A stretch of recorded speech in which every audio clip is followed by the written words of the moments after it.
takes a while to set up stream, man.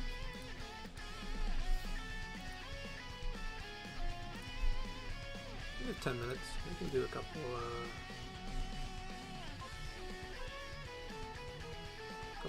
what can we do? Wow.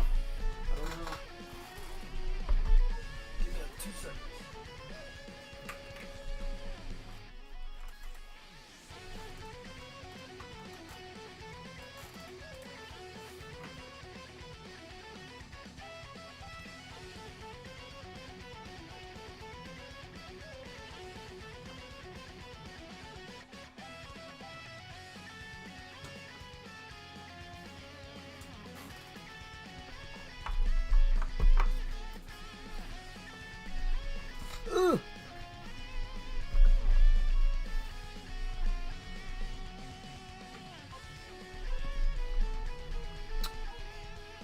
I want to do a comp match, but I think I'll just do a sports play.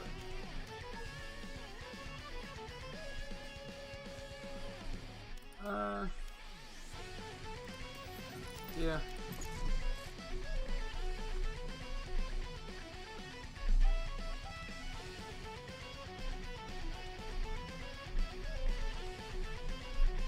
Match found.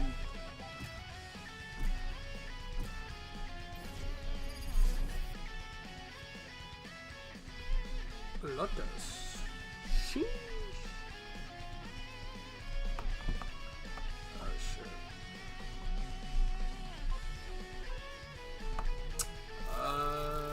Damn.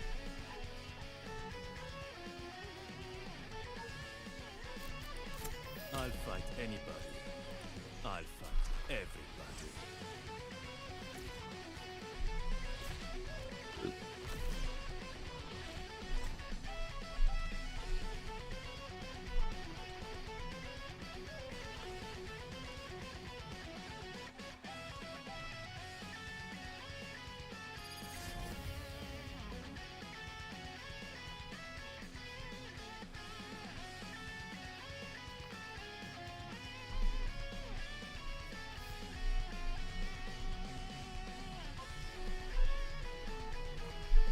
This delay, which pisses me off a bit. But I'll figure it out eventually.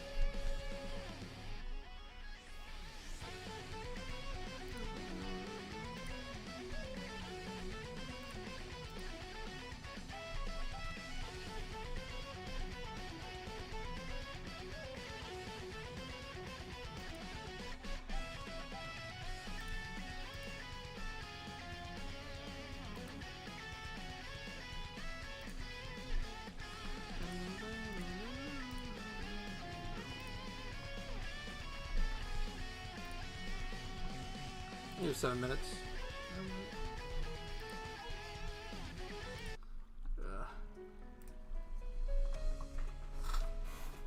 Ugh, what can I run?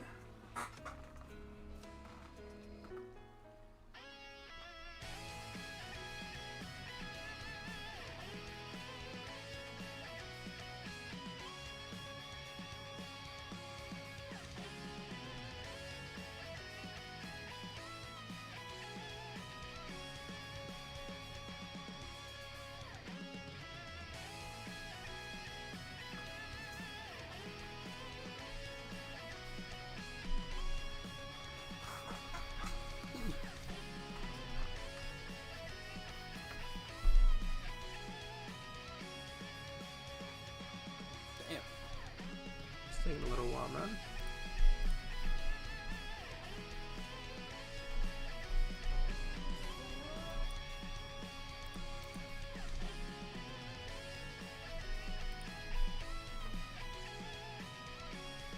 They've got one ugly-looking crew. No offense to any of us.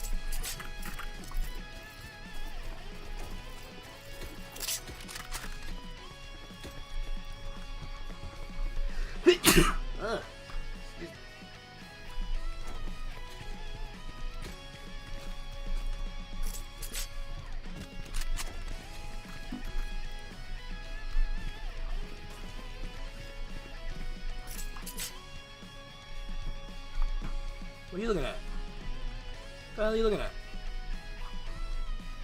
Soba.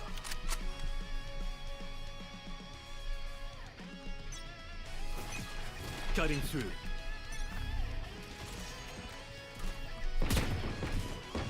Multiple enemy C. Down and out. Enemy spotted C.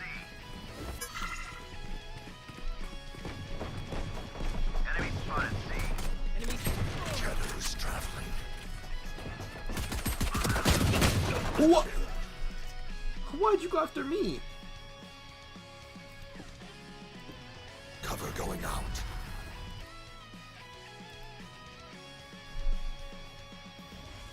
Uh-oh. Left and right, watch this. One enemy remaining. Last player standing. Spike down, attacker spawn. Uh-oh. Oh! Yeah, I was left to die. That's so mean. Good work, team. I appreciate y'all for real.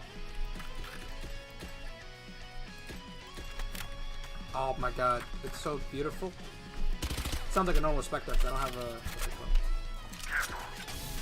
called? I have a skin for every gun now.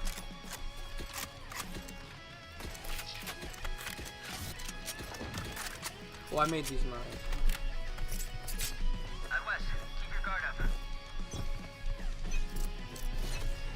Cutting through.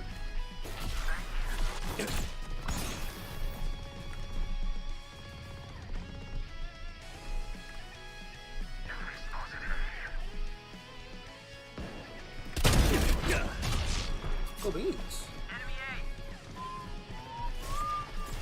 Okay. Enemy spotted over there. Time to jump.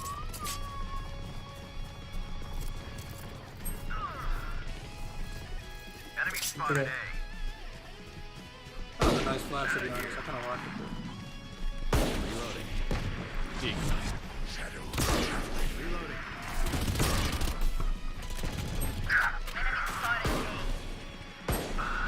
Flank. One enemy remaining. On site. Yep. Got it ready. Last player standing. Why? 99.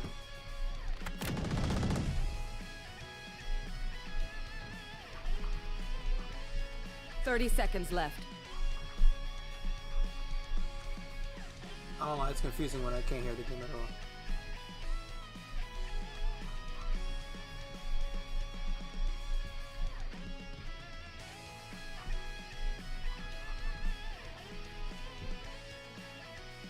Ten seconds left.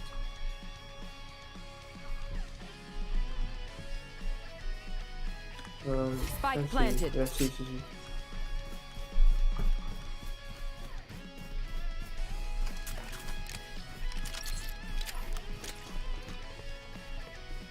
I'm probably dead anyways, whatever.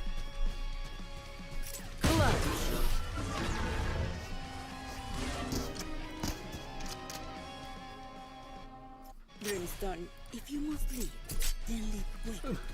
Where do we go? It doesn't matter if we lost it, man. It was if we did, we would have bonus, but either way. That blind was amazing. Oh my god. I just bounced it. Are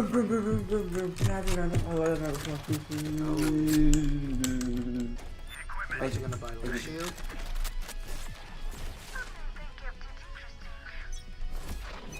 Decoy. Time to jump.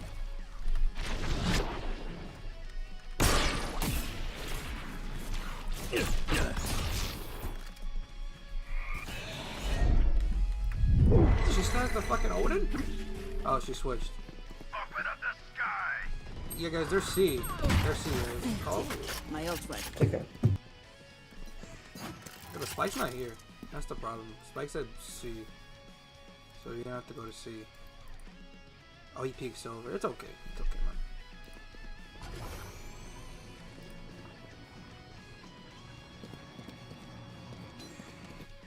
Yeah, they're at C, man. They're at C. They're not gonna go A. I know exactly where you are. Last player standing. Jeez, oh lordy. I think I'll just play A. Oh.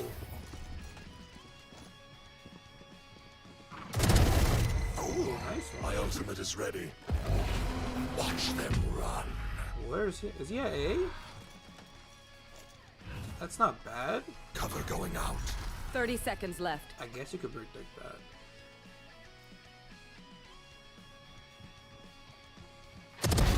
Oh, nice job. Spike down A.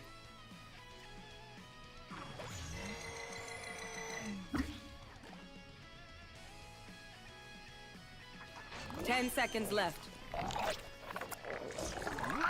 Spike planted. That was a good play too. I'm gonna get a shotgun. It's okay. Last round in the half. Spend everything. Then finish it. Please.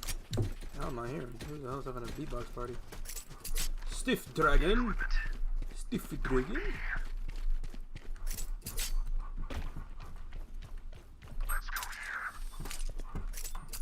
I'm actually gonna run with a shotty, my dude. Shut up. I got it. Damn. Cutting through. I'll handle this. Oh my god, my ears are bleeding. Oh.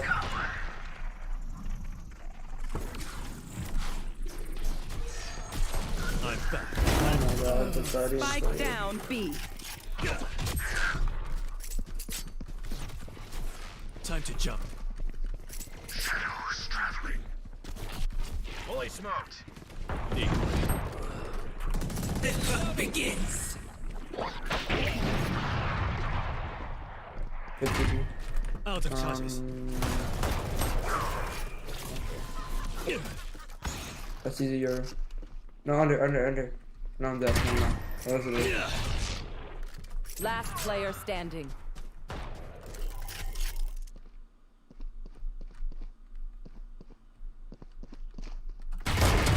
Idiot. Good. Cutting 50. through.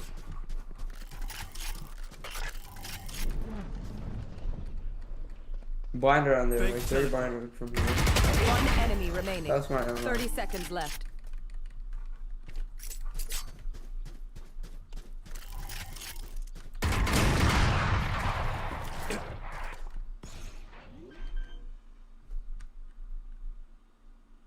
Spike planted.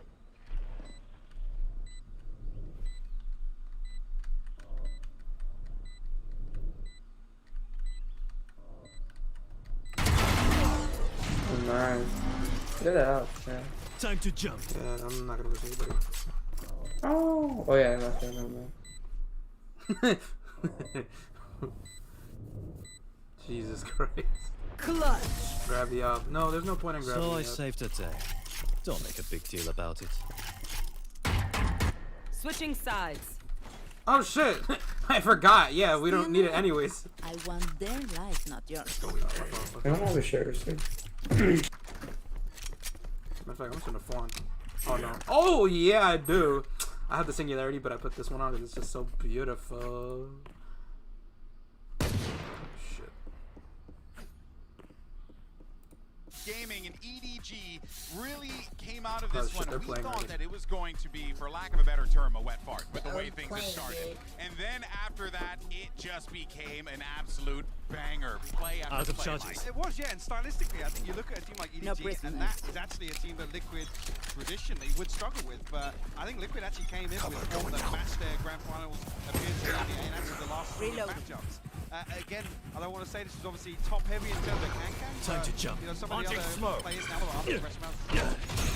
Consistency, Smoggy and Chichu been capable of those swing rounds, but we haven't seen it level off. See them change the compensations also for what they were doing previously. Oh my god, I'm so good. Holy shit. Fair amount of a double duelist yesterday that probably they will continue, but I think we were Thanks, very Oliver. happy because of how tight the scoreline One was. enemy remaining. How could we even make it Good shit. to that OT on the last map? Liquid closing it, but I think that every single opponent that is going up against EDG are having the same feeling. It's like they're demons. I mean, even after I still feel like EDG are the scariest team here. And they're going to play loud, who just had the, What is that matchup? whooping. Just going champion after champion. They're going to take them all. I'm absolutely blown away. It's awesome. We've had great games across the board. I know everyone's been talking about Oh my god, I'm sneezing. bracket and and where we are right now. And I hope you guys have cleared your schedule for the next few Pick hours. something because nice today's to kill them matchup- with. It's the least we boy, can it's just do. a gift that keeps on giving. So we're gonna start things Oh, off yeah, with Fnatic full buy, taking on let's go. NRG, and then it's a game that has happened so many times, and we've made the I'm gonna give it to you joke so many the times only- as well that I will spare everyone the pain again. Sniper. PRX Oh, yeah, versus I know what DRX. I'm Kuka, right. I'm excited about this one Yeah, because you- today the open when I we die, have cuz. 4 teams who have genuinely, when you really I'll think cut about it, through. these 4 teams have influenced competitive Valorant at different parts of the history of the game. And it's really cool that we're going to see these players, these teams take that stage. Let me get ult. Launching smoke. Cutting through. Beat him down. Get DRX fake teleport. all of our weaknesses. We have to go. We have to study everything. And I feel like Time to the jump. style that they bring in is so specific. Sheriff's getting over here. You know, guys, Sentinels. a lot of new faces here in the international stage. So many names to keep track of. It also doesn't help that some of them don't even spell the name the way that it's supposed to be spelled. So we have to improve our memory a little bit and play a quick game of who's One that enemy remaining. player? Ah, look at that there. We Flawless. yes, for legal reasons, we had to cut it out of there. Okay, so, all right, guys, the game is very simple, right? Match You see point. silhouette, it's gonna be like Damn. players. I never thought I'd have beef with myself, you know? I think. I don't know. Damn. I see the graphic. And then we're gonna way read better it. y'all So run. then we're I gonna think see first. who the player is. But I want you both to be able to agree on it. Can someone buy me? Yo, Kubo, buy him, fam. And hence Thank why you. this Don't lie game to people. Don't lie Her. to this people. game was created.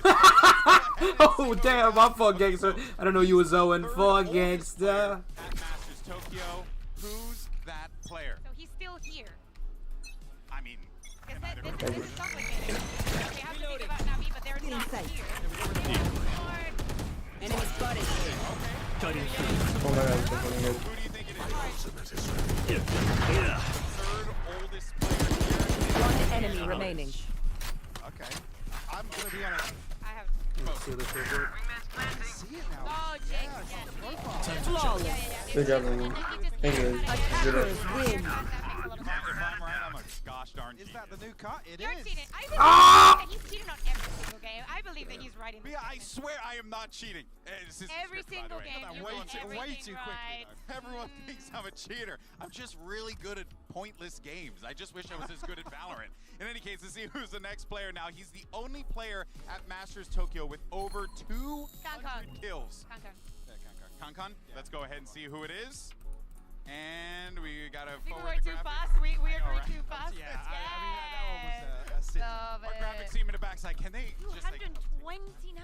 That's actually That is nutty. wild. That is nutty. I didn't even know that it was that high. And he's still in the tournament with And he's plenty more to go. dropping like 30 per game minimum. So. Okay, last one. This player has the most kills in a single map. Let's go ahead and bring it up. Ooh, this one's a tough one.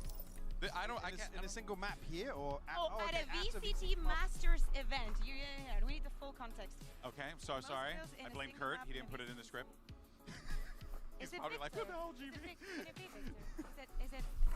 It's not Out Aspas. of these, no. I'm trying to. The person looks like they have glasses on, Do you think? right? I don't see So- it on the others. I I feel like actually- this one's probably a sleeper as well. It's not one. All right, that so who do you think? Yes. I mean, the pictures do me. Oh my god, it's Bushio. Oh yes, I love this. It was actually loud and wait, Lotus versus Fudge. This was Excuse me. Lock-in. Yeah, that was. I Oh, it was here. No, it was here. It was opening game, yeah. It Man, was Boostio man, on the attacking, like Man, nookie I style have killjoy. PTSD from seeing foot out of this tournament so quick. Okay, I'm sorry. I'm right there with you. We'll go Man. ahead and console one another, but Right. for now though, we're gonna take a quick commercial break, and when we come back, we're gonna dive into our first match of the day. And folks, it's happening! Fnatic versus NRG. We'll see you on the other side. Don't go anywhere. We love Golden Boy.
Welcome back to Masters Tokyo, everyone, and we are so hyped for this game. It is going to be incredible. It's a rivalry that never was, and also an FYI, if you want to watch the Japanese broadcast, Sideshow's over there right now, and it's probably going to be peak comedy. Anyway, moving forward.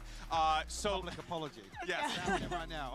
I hope they get it. So let's talk about this matchup. We do have some tweets, actually, to flag, because some of the players had been really excited about this game. Durka in particular finally playing against NRG. He says we also had a Boaster with a tweet of his own saying NRG are expected to win this event. This is my favorite. The classic cheeky Boaster. But you know, Hypoc, I have to ask you, man, like NRG, they've been getting a lot of reps in this tournament. Fnatic, you know, they've been watching it. This is going to be a closely contested match. They have, yeah. And I think one of the things historically we always talk about is the preparation factor, but a concern for me being throughout the season in EMEA, they coasted, right? They weren't really tested. They weren't forced into, you know, deep into the playbook where, you know, they're forced on this adjusting into that innovation that Fnatic were famed for so early on. So in my eyes, this is one that the prep has a little asterisk next to it. Totally, and NRG have been on the winning side, on the losing side, and they've been fighting on the mud a little bit. For Fnatic, it was not until the end. It was not against that final in playoffs that they actually found defeat. But we have heard them talk a lot about the protocols that they had for when that finally happened, because this roster was undefeated until then. So I think if they had one game to lose, knowing that in EMEA we got 4 spots and 2 of them were straight into playoffs. Okay, my flank No, a mindset adjustment. It doesn't change that much because they already were making it out of groups, and it was a tough opponent to lose against. I think is kind of the best way to finish out the season. Yeah. I mean, of course you want the trophy and all that jazz, but if you have to lose, better be it than to be in here, because here, after that, the protocol may be effective or not. I'm going to give the context to the asterisk, though, for me, because historically, I mean, you categorize that finals performance as complacency, right? An off day. And we haven't talked about those sort of things with the super team, right? Since this roster change, we haven't talked about some of the historic concerns with Fnatic. So that's where my mind goes to. The team being taller than the coach. It was genuinely hilarious. It was, but yeah, but that I think is a good example, though, of how that team is kind of just like they're just an eternal vibe state. Right? This is the sort of result that's supposed to be fixed by having this super team. Yeah. That was initially one of the things you come out and you go, yeah, Fnatic's lost that choke factor. They've lost the ability to not perform or maintain consistency. Yeah, and I think that a lot of people are really curious about what's going on in the camp. Thankfully, we have Doug actually standing by as he caught words with both before the match. We love Doug.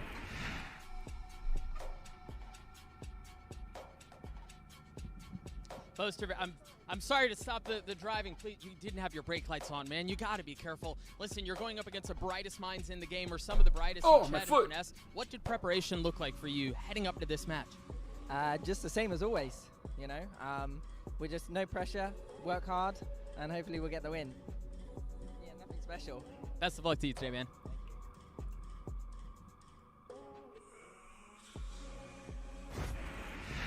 Fun fact, that's how he walks everywhere. And you know, but Fnatic, yes, you guys bring up a great point. They were unstoppable in the EMEA League, but it is concerning that they lost out at the final moments and then turn around and then they act like they're like, you know, we'll just get ready for the international. I don't know, Kukuka, I'm a little concerned about that. Yeah, seeing these images right now is not something that we saw during the season.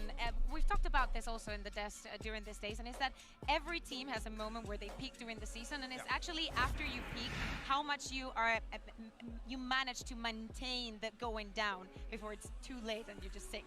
Yeah, and even like Minnie saying, right, that they were happy that they got punished before the international events gaps that Phil. Does that feel like cope or hope? It literally does, though. It's like I said, it puts an asterisk across that form that we saw them not be tested. It was immediately coasting, honestly. on the bandwagon. There were so many games where they got away with raw firepower. And, again, it's based EMEA take, but our region was top heavy. It's fair to say that, especially. But they have literally best in slots for almost anything. Like it is a super team for a reason. But what also is fascinating about this, though, Mike, is that they didn't show a lot. That's Which what I I mean. thought was It's really Yeah, weird, the right? Like, point- you show a lot of comps. The point never came where they were forced into adjustments. They were Yeah. forced to recover in their series, dig a little deeper in the strat book, in the playbook, and really switch things up. To go back to the historical Fnatic, which was, hey, we're going to be the innovators of the meta. We're going to pull something out that's going to take a couple of weeks or months to counter. Yeah, and you could see here, right, they kind of kept things nice and simple throughout the season. Not a single change. Not a single one of them. And for example, we did not see Pearl. They've maintained that permaban. We only got to see Fracture in playoffs. So as we were saying, it's not like they've been tested, they have been pushed, or maybe they thought that it was not worth it. It was to change anything up. If they don't see the ceiling in the composition and they see that they can still improve and see the depth onto them, there's no need for them. Yeah, and I totally understand that, but there's just a lot of pressure on this team, right? They have. Well, it's weird to see most of it. Yeah, no pressure. Yeah, exactly. No pressure today. That is the reason why it's pretending. Let's even talk about the fact that, and I hate to bring this narrative back up, but they're trying to go for back-to-back titles, which is something we have not seen before in Valor. As a matter of fact, I believe Doug and Balla did get an opportunity to get some words in with the team. I believe with Bolster and Durka to talk about the prep, and of course, getting that back-to-back title. Let's actually go ahead and take a look at that. Yeah. Thanks so much. Yeah, we're back here, Ball and I. This time, we're hanging out with Boaster and Durka. Fellas, I want to get right into it because you have arrived at the tournament, you've qualified, but you're sitting and watching for a little bit. How much of this prep time is you watching what the other teams are doing as opposed to you just focusing on your individual plans, your individual gameplay? I'd actually say I'm just looking at seeing what pistols they're running. Just to get some ideas, yeah. Because there's no point kind of anti-stratting any teams yet because we don't know who we're going to be playing against. So this time is just for us to kind of focus on what we're doing and making sure Durka's ready to go kill. And that's what we're going for. Okay. I want to ask about specifically like back-to-backing and how nobody's been able to do that yet. What makes it so difficult in your view? Obviously now you've entered the realm of being able to do that. And they you're can trying do to it, attack man. for the first time. Look, man. Okay. I think just winning a tournament or like getting a super high placement puts like a target on your back, so everybody wants to win you, everybody wants to prove they're good, and like everybody looks up to you, so they know what you're doing, what strats, or like how you play, what style you play.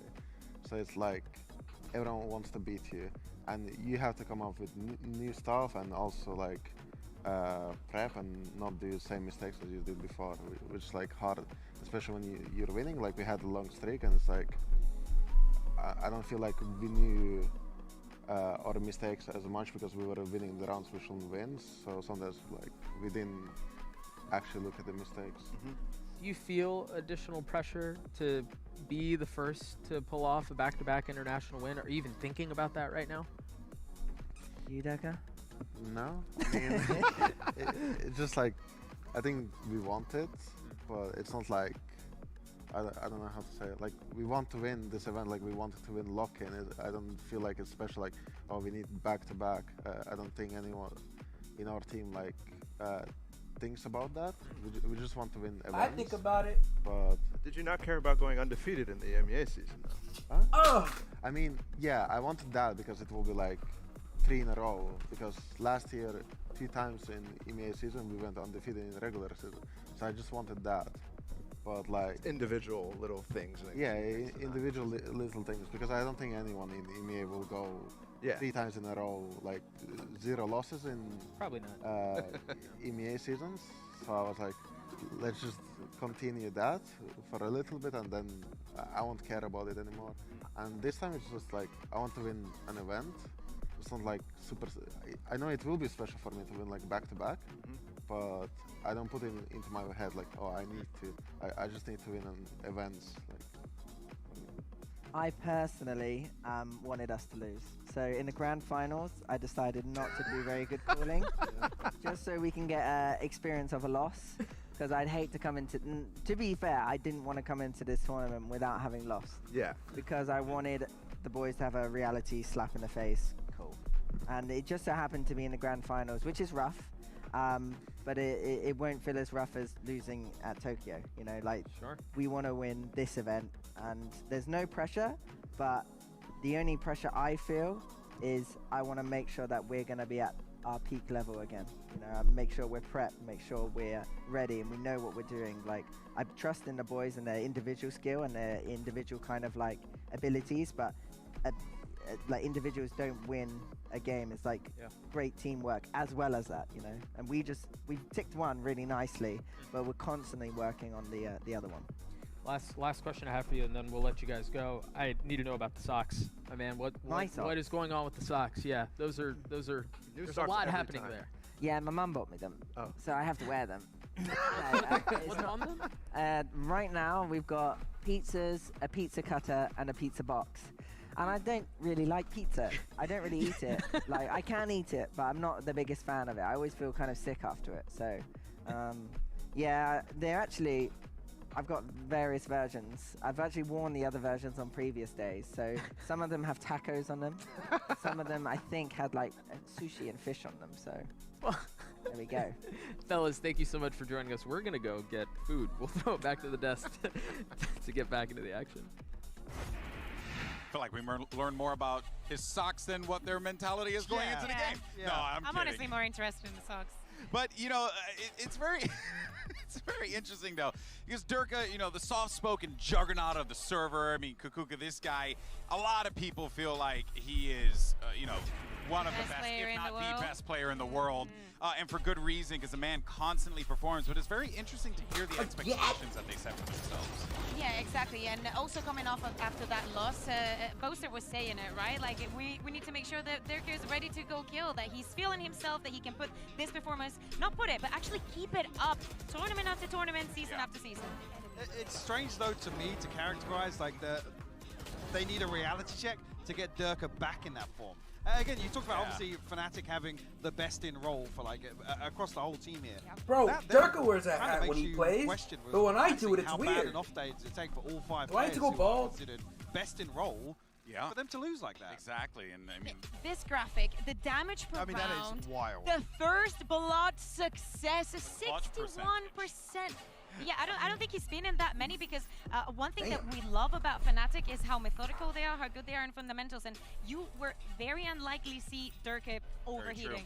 He will go on that operator pick, especially on the defense. He will get one, and then he will say, goodbye, my team needs me, I'm just going to back off. You're not going to see him hungry, you know, for the feast. Oh yeah, and I think that is again one of the things that makes Durka, you know, the best player in the world is the fact that he understands when he needs to put himself in these positions and when he needs to thrive and when he needs to step up. Truly is. Shout out to Miley. But in any case, though, of course, we have another big head-to-head matchup today that we need to talk about. It's of course the two best initiators in the world. This is insane because we got a lot of great players here, and it's Crashies and Leo. So they're tied for here's first? an interesting little bit about this. I watch Crashies Crashies obviously a lot in the Americas region, and you just see the impact, the information that he gathers for his team. Solo initiator, this man can do so Leo much looks damage, a little bit better Mike. because It really feels like this is going to be a really Crashies a is battle 4 to from look 6, out and for. then It is, yeah. Leo's I only think 7. when we talk about, you know, like the thinking man's I've moved Valorant, farther this is because where the I'm eyes go stretching. towards. Yeah, sure, we're going to have the duelers face off, but again, these two players, in terms of the mid round, in terms of heavy hitting and swinging rounds back in their favor, this is such a fascinating matchup. But we talked about Leo a number of times where it's like, it's never particularly flashy, but it's always consistent. He's always rock solid.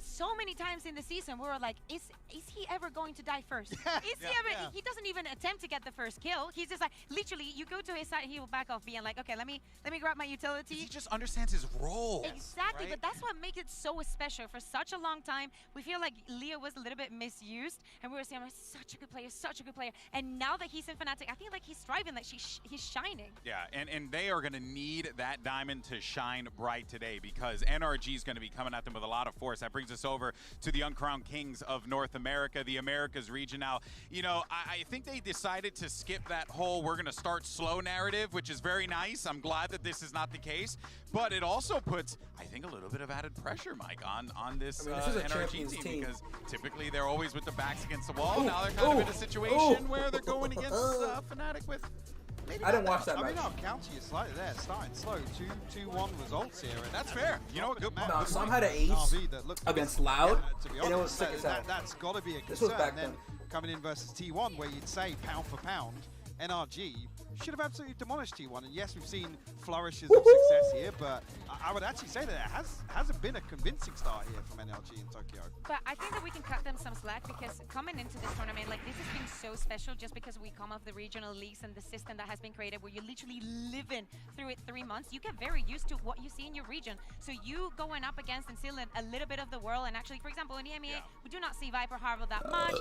You guys in NA have your thing. So I think that is actually going up. What is it?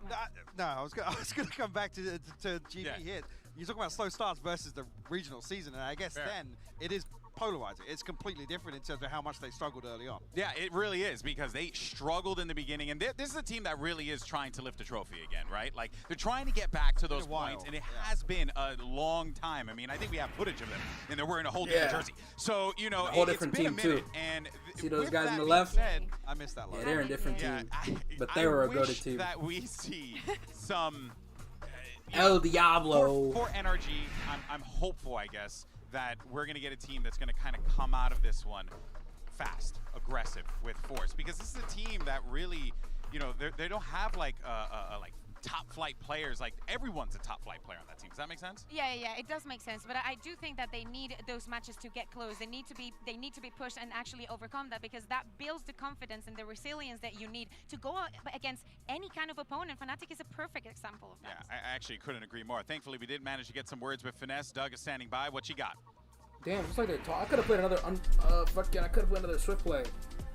Damn. Finesse, very quickly. You're considered one of the best IGLs in the game, and now you're going against someone who's often in the same conversation. Is there a little extra incentive to take Boaster down today?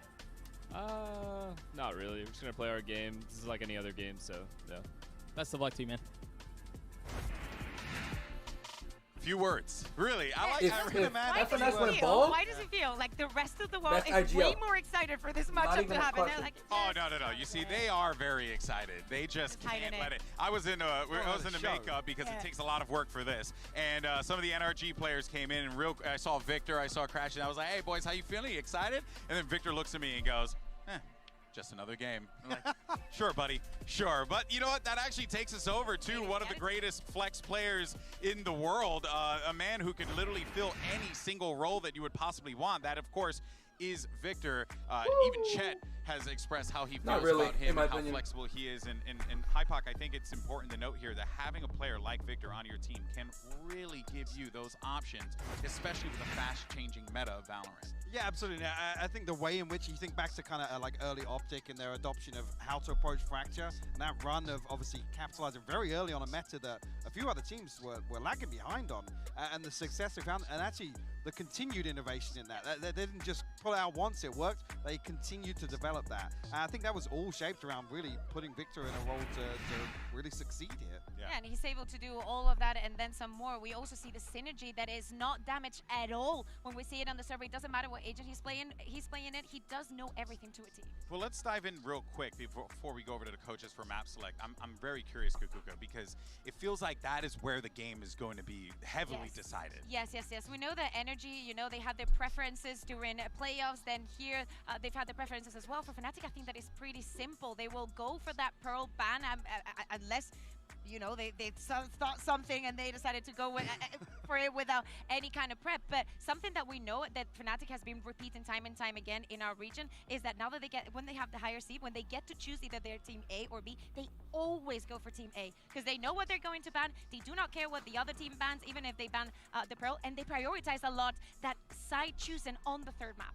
Yeah, I think as well, to look at winning a veto versus Fnatic with that regional record, it's difficult to come out, but again, in terms of context, they weren't tested. So I think NRG have lots of options here to actually be the benefactors in pulling something out of the bag here, potentially. And if they're able to kind of, I don't want to say trick them or get what they want, you'd have to think that would be a huge confidence boost for NRG. But for Fnatic, if they're able to match them toe for toe, oof, that's going to be problematic, right? Because then NRG is going to be like, well, what did we do wrong here?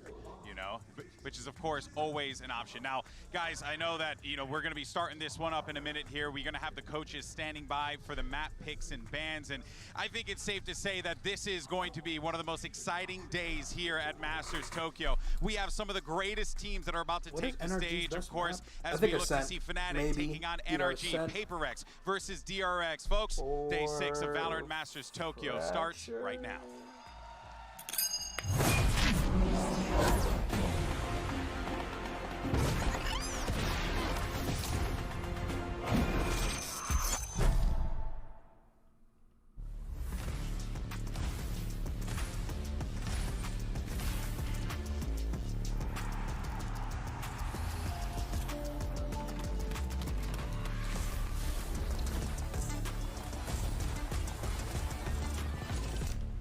Yeah.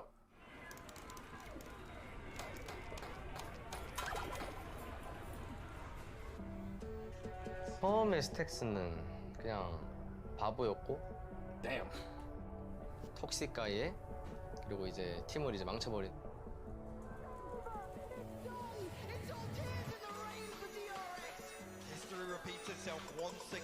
조금 더 레거시를 펼칠 수 있는 기회가 되는 것 같아요.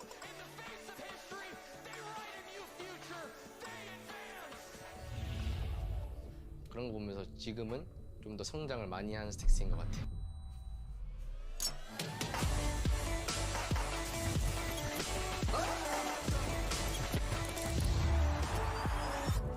다 잘하는 것 같아요. 걔네들은 인기임이 더 없고. We always lost against DRX, so we just play for fun. We literally just play right rank and it worked. 그리고 이제 다 자기 5명끼리 말 맞춰서 한다는 것 자체가 좀 신기한 것 같기도 하고 거기서 개인 기량도 뽑아낸다는 게 FNC is always gonna be chaotic. We play without fear. 지금은 이제 뭔가 우리가 조금 휘청해 보이고 약해 보일 수도 있지만 그래도 DRX는 DRX다라고 생각을 I want to be the best at everything I do, but as you get older, you realize it's not quite obtainable. A jack of all trades, master of none. However, in Valorant, I've planned to change that. I don't think anyone on my team's played them before, so they're going to be in for a little bit of shock, but I know how they play. We will win. Every experience that I've had in my life, I've taken it and I've learned from it. And our whole journey has been a big learning process. When you're on stage, you're there to perform. You're not there to make jokes. Your job there is to win. Nothing's getting in my way. You think Fnatic are done with just one trophy? I was gonna say Let's Icebox or get started. Fnatic, but no longer. You ain't seen nothing yet. First of all, welcome to playoffs. Congrats to both of you. Fnatic, your higher seed, Team A or Team B? Okay. So, Yo, NRG Minnie's on his phone. Nah, that's a and dick first move. ban will come from Unless he. So they banned Pro, Ooh. you're banned. Okay. Lotus. Ooh, map number 1 from new map's gone. Fracture, side on Fracture. Take that. Okay, map number 2. Bind. Side on Bind.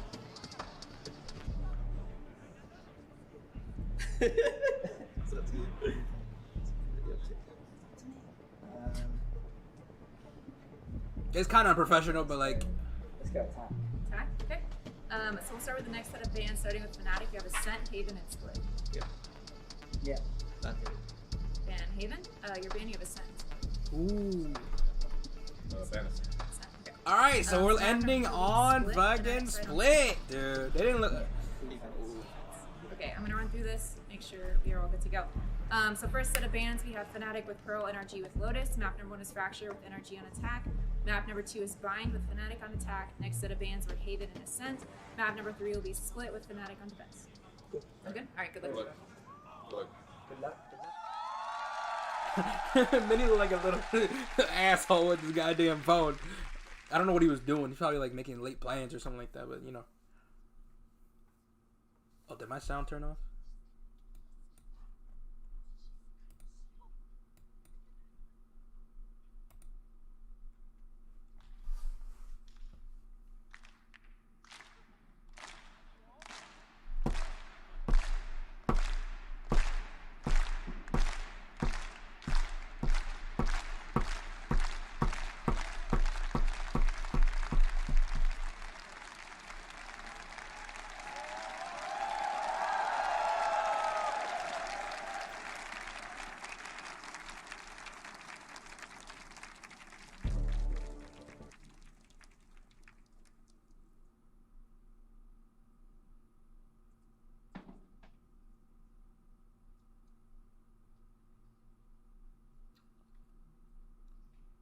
What is happening?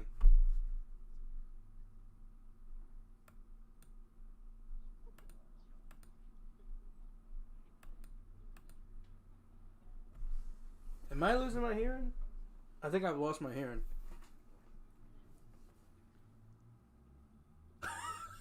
I bet the cash is like, yo, what's going on? What's happening?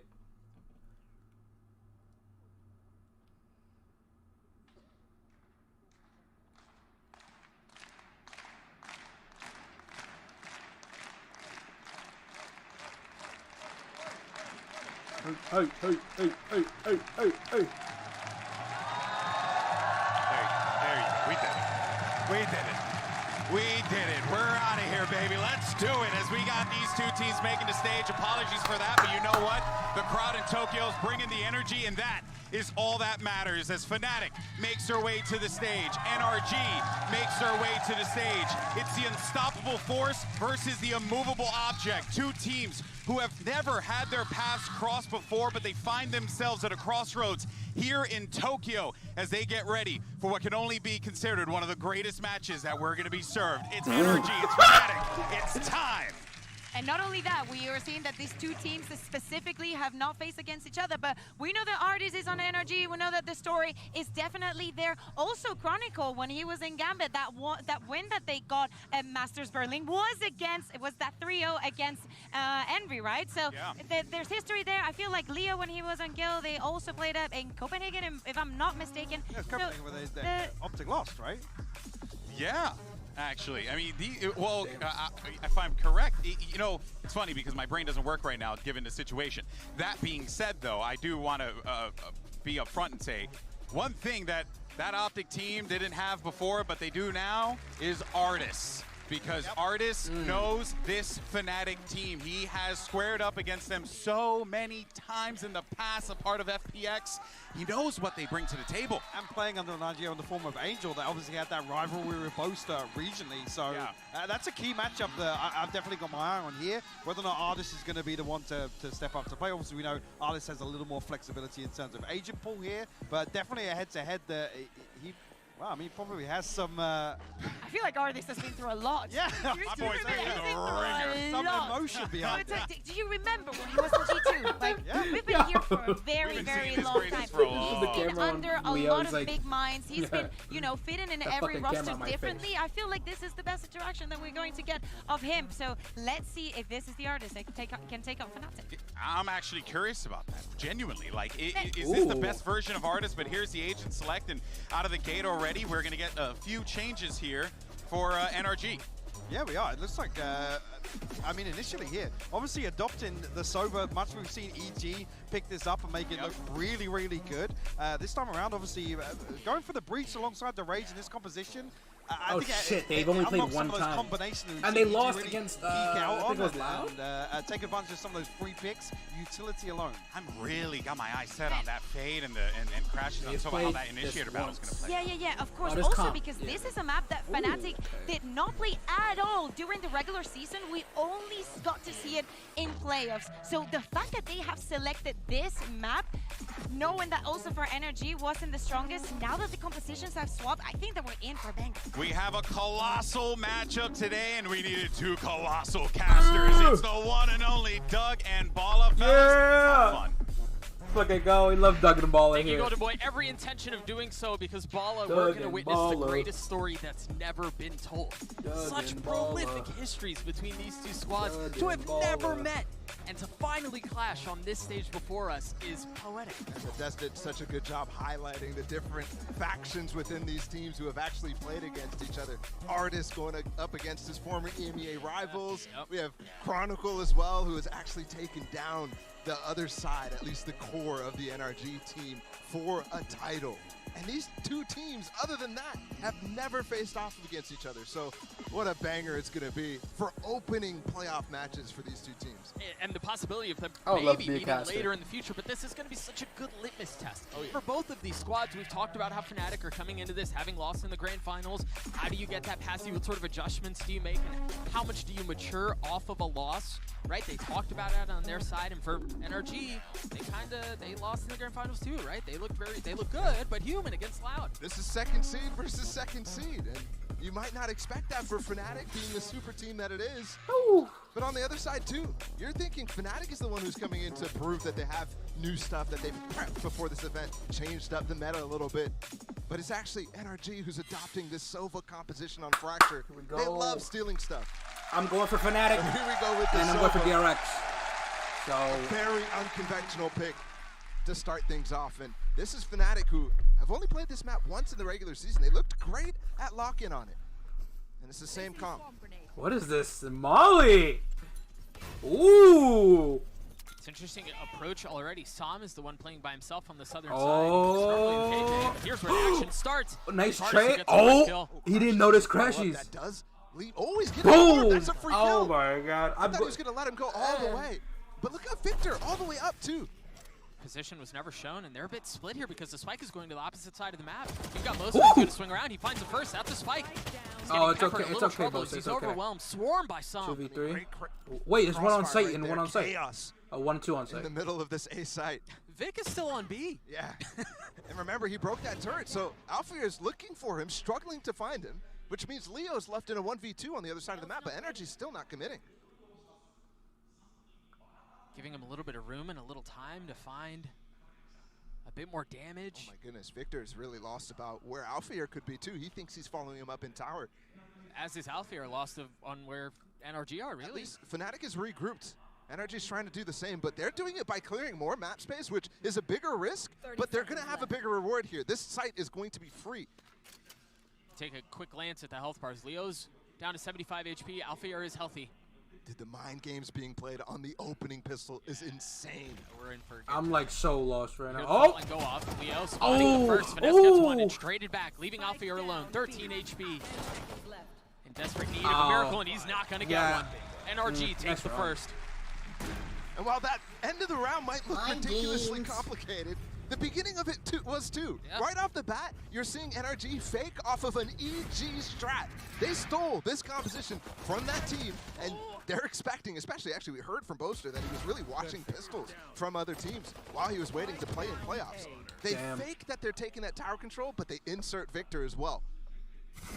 And that baits out the push from Fnatic on this side where they're grouped up. Oh again. shit! What the fuck is this? Hardest to receive on the other side of the map, up on that north.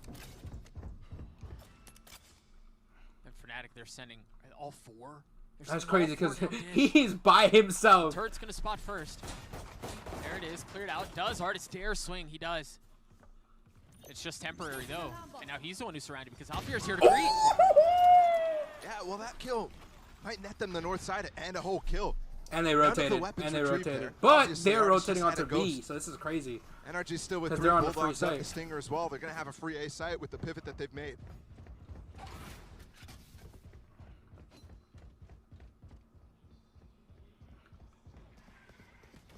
Fnatic with 3 players coming down from the south side though.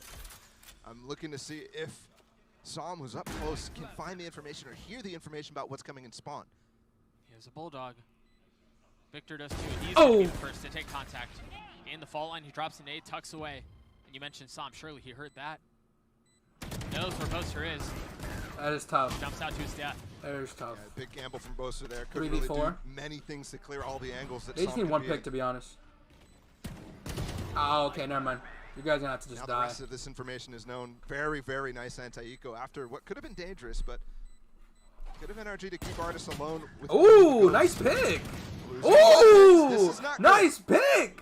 Goes from clean to very, very poor. Imagine he kills him. Damn, that dart would have Should be been able to recover one fire. more. No, Finesse. Where's that Bulldog? He's not going to get it. No. Oh shit. That's a stinger. Yeah, no, he didn't. He ran all the way up halls. Nothing laid on the ground for him. And that goes to show how quick these situations can change. That was a clean anti-eco. And then all of a sudden, You lose 2 of your biggest rifles.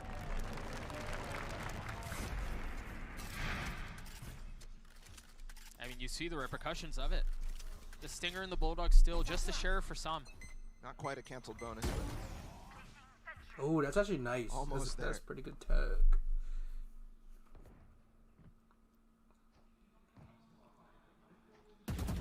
Artis taking ropes and joining up with the rest of NRG on the southern side. No early push. And the spike is heading all the way back under past the arcade to clear the space that Artis had to leave. That's part of the protocols there for NRG. But look at the setup from Fnatic and Halls. How advanced is Alpha here setup? Got the turret to swing off this off angle, got the stun as well, hiding from the drone now. Leo does a great job canceling. They can fall back into that setup. But now look at NRG's reaction off of that. Beating out the stun, breaking that drone. That's enough information for them not to want to play with it. And seeing Leo as well to be the guy. Oh! They have some defenses here. Victor getting up top. And you see Fnatic, if given some of the space up, they're going to try to play back, play safe towards spawn wisely. While the rest of Fnatic is rotating on the southern side. Crashies will be the first to take contact.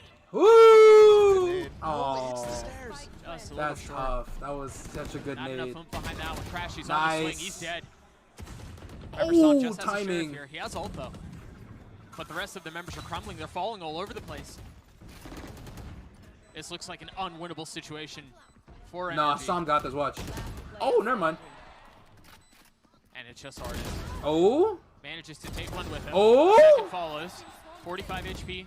Dropping the nano on the imagine spike. the Had to lineup swing and take would the have fight. been fucking It's just crazy. too much. Nice, they picked it up. Put some damage into that 1v5 opportunity. Just not quite enough. All his teammates fell before that Som. Had to push in because of the tree pressure that was coming in into Canteen. But is not confident enough to go enough. All his teammates What the fell fuck? before Yo, whoa, hold up, fam. with Artis staying alive up in tower there. But like I said, not a completely canceled bonus, so it's not the worst outcome here for NRG. They still have this as an opportunity.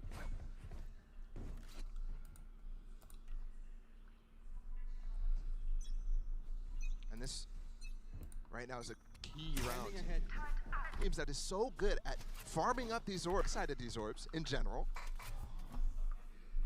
But it's excited these orbs in general. These orbs even funneling specific kills to Fnatic. Yep. To the players that are close. Alfir one off of his as well. And they've got this trap play. Usually it's a aftershock into a breach ult. From the turret contact or, yeah, something like that. Ooh. Aftershock pushes them out into a space that they can get trapped in really, really easily. NRG taking the rope. All the way back. They've again put Victor up in drop. On pistol round, he lurked. He was the guy who was going on the opposite side. See this trap. This should be known from NRG if they're prepared. They should just fall off of the aftershock space, but I don't think it looks like they will. Launching smoke. Aftershock. That's the other one. Yeah, it's Finesse's. Chronicle still has his. He backed off way off because of Victor applying some pressure. 30 seconds left. Oh, just shoot. Pixel has a satchel here. If they want to commit to this Hall Scrunch, they can, but there's no one there. You hear the Rolling Thunder, and that's going to push them up and over. Oh, Alfir, he's stuck. There's nowhere It's for him okay. to go. It's okay, Alfir. Somali intends to delay for just a moment. But with 13 seconds left, they've got to get a move on. And Boaster still has the tool that can secure the round. He got his ult. Oh, yeah. Artis Where you dead. going? There it is, yeah. Where you going? Unless they can frag out. Just It's survive, Sam just survive. Leo, Just 1v1, survive. but There there's you go. not enough time. They're not going to get the fight. You brought it back, buddy boy. What a battle of ults. And NRG did a good job concealing the fact that they were getting that breach ult late in the round, inside of Halls as well. But you could see people scratching their heads right now because everybody understood that with 20 seconds was not enough time to make that play. Yes, they meld Alfir, put him in the microwave. With the breach stun in combination with it too. But not considering Boaster's ult late in the round too, and he goes in a position where he can't even bait it out. That's a big mistake there from NRG, and it will force them to save now. Skadoosh. Tied it to a piece. The only rifle in the hands of the attacking side is in Psalms. Do they have Hop already? Fnatic. Nope, they're gonna wait for a They Hop. have much more to work with. Chronicle, the only exception, as he has a Stinger. Shock Dart intended to clear some utility from the KJ, and that alarm bot's still up. Can you shoot through that with an Odin? That's Shock my Dart question. I'm gonna find out. Super prepared or anything like that. He just kind of threw it out willy-nilly. Crashes is definitely the goat at improvising shocks, but we'll see how that continues to play out throughout this series. And they're so interested in just using util and dry peeking. Not placing their smokes, not committing to any of this fight. And that would cause them problems in the last round. Ooh, he actually got a hit on it. Remember, Sam's the only one with a rifle and was not able to convert on the opening engagement. Damn, they cannot even go to B because they're scared, and they can't go to A because it's smoked off. Oh, it's smoked off here too. Think about how Boaster's calling is going to be. We're already only in round 5. 30 seconds left. We're seeing the indecision. Ooh. They're gonna make their way through. It's a good plan. They just don't have tools. Well, they got Crash's ult with that plant, with this lockdown too, in underpass. They get double. They get used his double ult last because round. Alfie is dead. Never mind. Artist has his, Crashy so too. This would be a massive steal if they could pull this off. Look how deep that lockdown is too. It's not in the regular space. Because it's used for post plant, they have to fall all the way to the other half of the map. And fall right back in with the stimmy from Oh, Buster. Look how far dead. Crashes is playing too. Finesse on alert. That's not going to find anything, but Artist has Lineups? Crashes has ult. This looks like a 1 round. It's just insane to consider too, given what they came into the round with. But what a conversion. My boy has lineups. I'm starting to doubt whether that little hesitation while walking back towards Halls is indecision at all. Whether there's some sort of information that I'm missing. Because that was a brilliant call. Coming back into A. Remember, they started poking that baited out a smoke, that baited out some of the util from Fnatic. It's not like they put That's too a good much, ult. Where do you put but it? Then they popped through with these smokes. He put and the it's free ult sites. right and here. You notice actually on the pistol, on the anti-eco, Fnatic has been playing off-site on this A side. And remember, the KJ is constantly playing, sorry, on the B side is what I mentioned that last round. The KJ is constantly playing on the other side, the A. Always has his util over there. NRG managed to steal the round, and they still have the Hunter Siri that they can use into this one. And again, aggression towards Dish. Prowler in the face as Victor goes forward with a satchel in hand. He's sent to the next round. Push as well, forcing these players to commit to this Dish push. Yep, just do it in one Some go. has to find both. Nice, we got the bomb. Not able to, but so close. And Finesse tries to swing around and apply some pressure from the opposite side, but what a beautiful call from Fnatic. Dude, I feel like these 2 rounds, barring a 1v4 from Artis, which he's certainly capable of, but these last 2 rounds, 48 HP now, nice try. these last 2 rounds are a perfect textbook indication of why people were so excited for this matchup. Oh, absolutely. Chronicle! As a Boaster already has been insane. Strategically, it's been every single round. There's been some very, very 5-head outplays attempted. And even in the mid-round too, Finesse and the other player coming through halls with him try to dive and Oh, they're gonna punish call that timeout. attack that Fnatic provided on the north side. It's really, really nice stuff. Not necessarily cutting edge or anything like that, but just incredibly deep prep. Yo. I'm looking forward to the rest of this game so hard. That's and again, crazy. Fnatic recognizing They just put the camera on NRG is Leo often every going for time these he's looking 1-4 at it. defaults where Stop looking, Leo. they're Damn. committing to taking map control, especially when they go Dish. I have like a And they're 5 leaving the other delay. side of that. That's crazy. Half of the map open. In that case, nobody in Arcade allows for that breach ult, which, if there was anybody, is getting ulted while the rest of the players can't even help because they're getting crunched through Dish. Bald buff. I mean, you compare it to some of the very basic Northside crunches, and you can tell the delay alone is enough to not make that work most of the time. You have to be really, really aware of how the underpass and tree control might affect it. You have to be really confident that NRG is doing what they're doing to make that call. And to have a read like that this early is just outrageously impressive. On the other side of this timeout called by NRG, we're tied at 3 apiece. So light buy for the attacking side, but still 2 ults to their name, while the defense has the same. Dirk is already pushed off in the face of the fault line. They want to go aggressive with the showstopper, but he doesn't get as far. Yeah, but it does force them to run away from the showstopper. Gabagool. And again, there's prep there. You saw as soon as Durka goes out, as soon as they get a stun, there's a counter stun out from Finesse. Ooh! Spam out from Durka, gets a kill onto the leader. And Durka in the last round, they maxed his orb while there was only one player up. That means he has a showstopper now. Traded. Victor still healthy. Stays alive. I'm not really sure how. Close battle. 2 players ready to swing through the smoke. Remember, this is another weird buy. It's 2 stingers on the side of NRG. Oh. And they're converting. Again. Artist getting one with the frenzy. Ooh. I mean, what a proper dismantling. And Fnatic is being forced to push through A halls multiple times with that was a bad players hit. who are needed on the retake through Generator, through Canteen. Alfir and Leo in this position both have ults that would have been perfect to be used in Gen.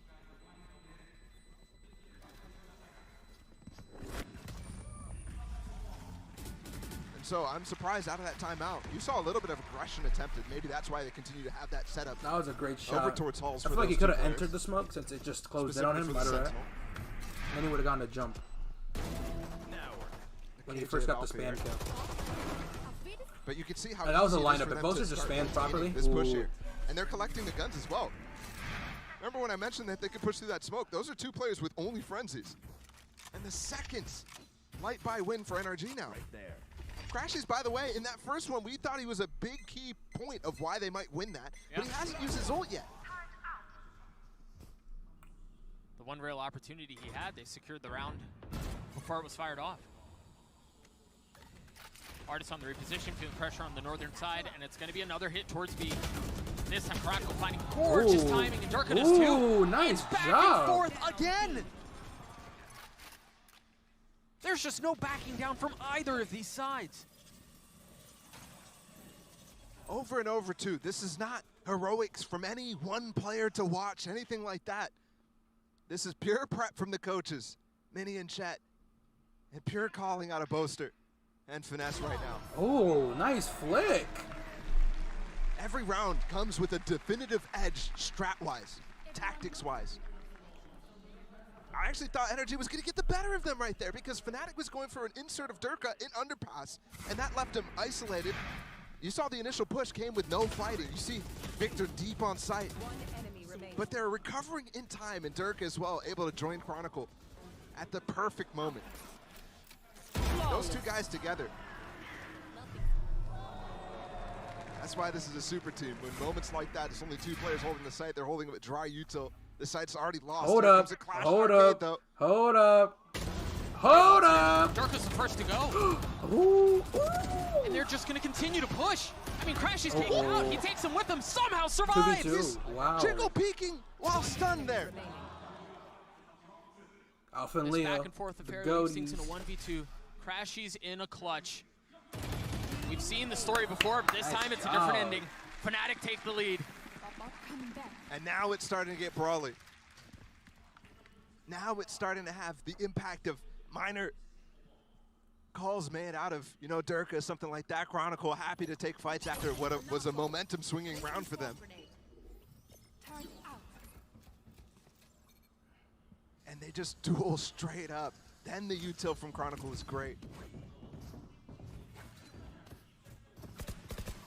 And you're forced to see NRG with very, very minimal armor here. They like to go full armor, by the way. That's not just them committing to that. Again, this push. It's going to be another clash. Durka is the op. And he's already met the first. Oh, they saw Boaster. A counter flash to try to swing. It is pretty. It's very well handled. Very well done. He's so dead. He gets the dink too, and now they need to even consider Durka's op. Where has it moved to? Hasn't rattled off since that opening shot onto Victor. Should have been spotted by that drone. Artist's timing is perfect. He finds space again. Now Durka's down to 3v3. Saw him with ult. Crashies 2. And Alfir and Leo have been holding on to theirs for a while as well. Nice. There's the first used. Should be Brim ulting this or Sova ulting this. Artist will counter ult. There's a gap here. They're not going for either.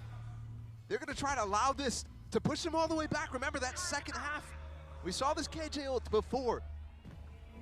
Same value here. There could be a follow-up ult on either side from Crashes or Som, but they hold on to them to play post. 4 HP. Orbital strike teed up. Does he even have Molly? He does. He does. Could take down Crashes.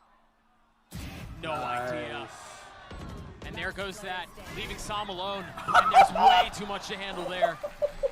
Damn, he was 4 HP. What are you gonna do? Surprise Nano too. In that moment where that lockdown goes down, the detail that Leo goes for is to flank through Dish. He's actually re-clearing to make sure that they're not running back towards that A side. And if not for that, Crashies is in a position to use his ult. They're not getting those kills. Baba Booey. Take a look at the opener one more time from Durka. Seems like that was forever ago, but that was actually in this round. Shit. And you're right, the timing and the space that Leo was able to find there and secured the round, really. Yeah, he went on a neon sprint line across the north side. Beautiful stuff out of Leo. Timeout again? Here's Fnatic's timeout. Why are they calling timeout? They're winning. I think this is kind of a mid-timeout. They still want to try to lean into some of these early engagements that Dirk has been doing very well at, that Chronicle's been doing very well at assisting, whether it's finding extra kills with a flash or a stun, or being able to help his players get out of that situation. Yeah, they're winning by 2. A key factor right now to this lead, but it's narrow margins for Fnatic. And don't forget, that's a round win just coming right before this. They want to close out this half with 2 more. And economically, the they're camera, set to get at least 1. There's no saving here. Yeah, he was like, camera, oh for the rest of the half for Fnatic. Meanwhile, NRG is still looking for scraps.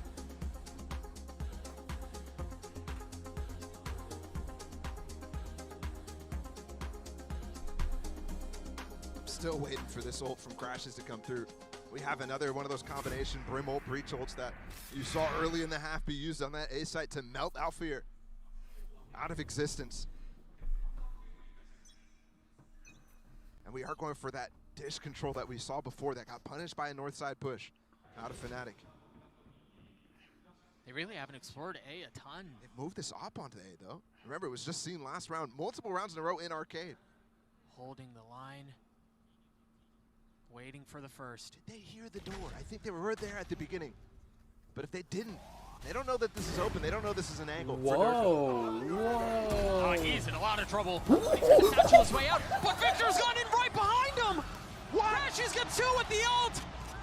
What an explosive start to the round. Literally, both teams combining crucial ults together. That was intense. That was fucking intense. Holy shit. And they get multiple kills because of that. That leaves this round completely in the hands of the 2 players from Fnatic right now coming through spawn late in the round. This would be a difficult ask. You're outnumbered here in a meaningful way. There is plenty of money to go around, though. Did he just stun his teammate? So you figure you take a chance, you go for it. And it's meticulous. Alpha, you're creeping forward. The Han on the other side of smoke cleared out, not finding any value. Leo goes up top and somehow just destroys Crashies. Oh, They've gotten back to it, but Victor shuts the door. And no time for that situation. They're just trying to get the guns down from NRG. What a round that was. To be honest, they didn't have to time out. They were on a roll, but I think they were overheating a bit. Standing ahead from Dish, by the way. So he's That's a already nice in the lineup. perfect elevation for these 2 players. Either coming from spawn or up on top of that rope. It's beautiful. You see the Breach ult coming through, pushing these players off of sand, and then also the Brim ult coming on top of where he's getting tags with that ult. And as we saw in the round, Victor following up as Zerka was trying to satchel out and get to safety. He's just hot to trot right on his tail, right back into the action. Fnatic's not the team that's supposed to be getting comboed with ults. That's Fnatic's bread and butter. Here comes the push for them, using the same type of theory to push Durka deep here. Wow! Oh, he's got him! I thought he saw him! Wow. Victor with the second, Leo dancing around, somehow avoiding death and finding a second. A 3v3 as the dust settles and Som gets a spike down. And Boaster's going for that same push that Leo did late in the round. Both the turret and alarm bot might be up, and they've taken gen control right now. So it's not going to have the same sort of impact. Poster rotating from the northern side. Last round of the half. Just hide in the corner and shoot a molly up in And the air. much like we've Past seen the turret, but won't get past the alarm bot here. cleared out. Still a molly for Sam here. You know what Bo's can do? Yeah, Try. there he is. Oh, You never see mind. Victor trying to go up top, and Sam gets a kill. Nice There try. it is, rewarded for the advantage in height. 6-6. Sam gets Pretty 2, good and half. we're tied at It was 6. really good half, I think. Remember, Fnatic was the one who called the timeout after one of their round wins to get to 6 in the first place. You thought a major win condition here was to get those last 2 rounds. Instead, NRG get both. This was insane because you even see it on the screen. Durka was looking and then turned away. He just doubted that there was ever going to be somebody there. Down you go. So you see him checking the corner, but you saw no confidence in the fact that there could be a possibility. A 6-6 half in this opening map, and we wouldn't have it any other way. We'll throw it back down to the desk to break down the first half. Thank you so much, fellas. I'll tell you one thing, TikTok analysts are going to have a field day with that one. Am I right, people? What a half 6-6 tied up. A really Kukuka. It felt like just what these players have been cooking up. The set pieces with these ultimates have been nothing short of extraordinary. Time after time, all the ultimates used in the game were so specific, so well prepared. We saw it from the first round in this round 4. Then after, it doesn't matter what it is. There was so much preparation coming onto this and onto those set plays that made the difference into the game for both of the teams. Yeah, absolutely. It felt tailor-made in some of these rounds. Bespoke to kind of target They're an about to see that individual. all. One thing I Like, will credit mid-game, though, they're about to see NRG that all. started this so cautiously, and I thought they were going to execute this composition almost really how you great feel it round. should be This played, is right? really They were great. feeling out the Fnatic trap plays very efficiently, but then Fnatic, they cast the advantage in terms of the adjustment. This was absolutely beautiful, by the way. And the pathing here on the Hunter's Fury to actually catch both, and it's Durka that gets pinged by the recon bolt. He satchels away, and then there's 3 teammates that just tank all of these ultimates in the choke point. Chronicle is touching the Hunter's Fury because the Orbiter strike is like, man, I'm dead. I don't know what to, but I'm dead.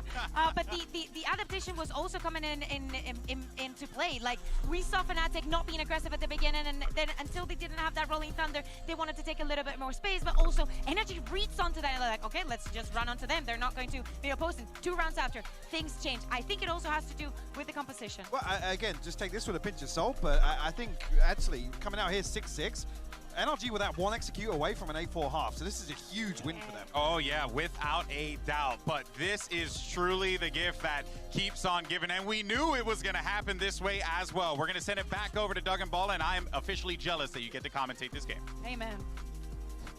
Thanks, man. I'm glad you're here to enjoy it with us, though, because it has been a gift.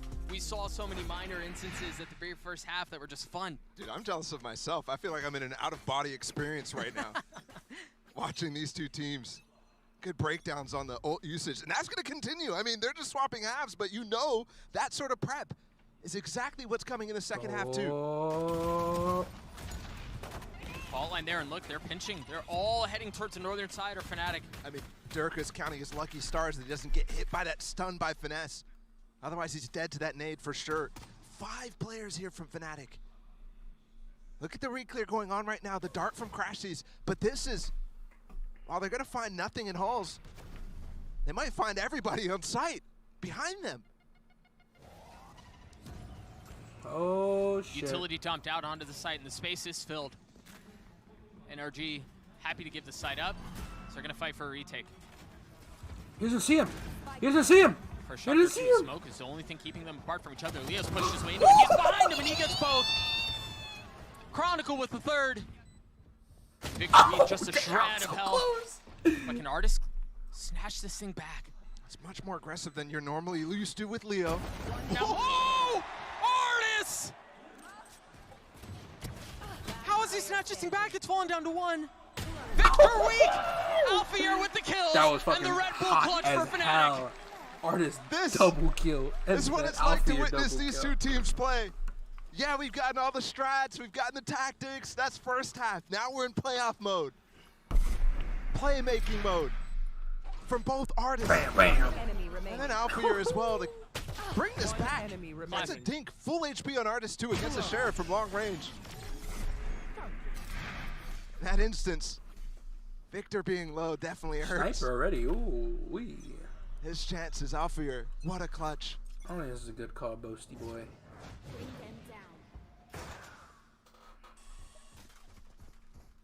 We've already seen instances of late rounds my winning. fault. You got it. You got it. Here's the classic from Fnatic.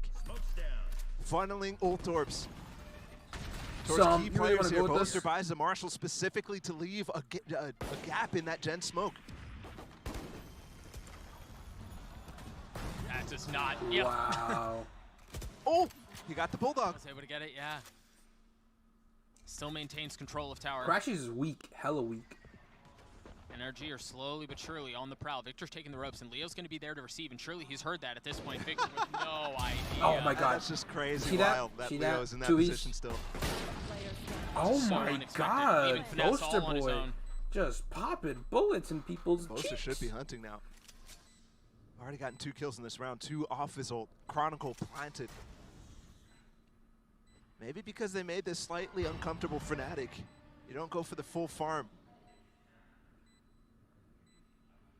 There he goes, creeping canteen, just like we called. The stun is perfect for him too. Finesse knows he's hunting. He knows. Timing though. Why? You could have aimed in. Well handled by Finesse. Better peeking. Just yeah, out of no reach. gun for you, buddy. Leo cleans him up. Fnatic take a 2-round lead. He You're got a right, it was a triple kill, little though. uncomfortable there. Triple kill for They the boy. secured the round. And they eventually fall back into the, the win conditions of some of those anti-ecos, which is for them not just winning the round, getting Boaster's ults up in the bonus is key. He actually didn't even really need the kill on Finesse, by the way. He's still 1 off ult. Yep.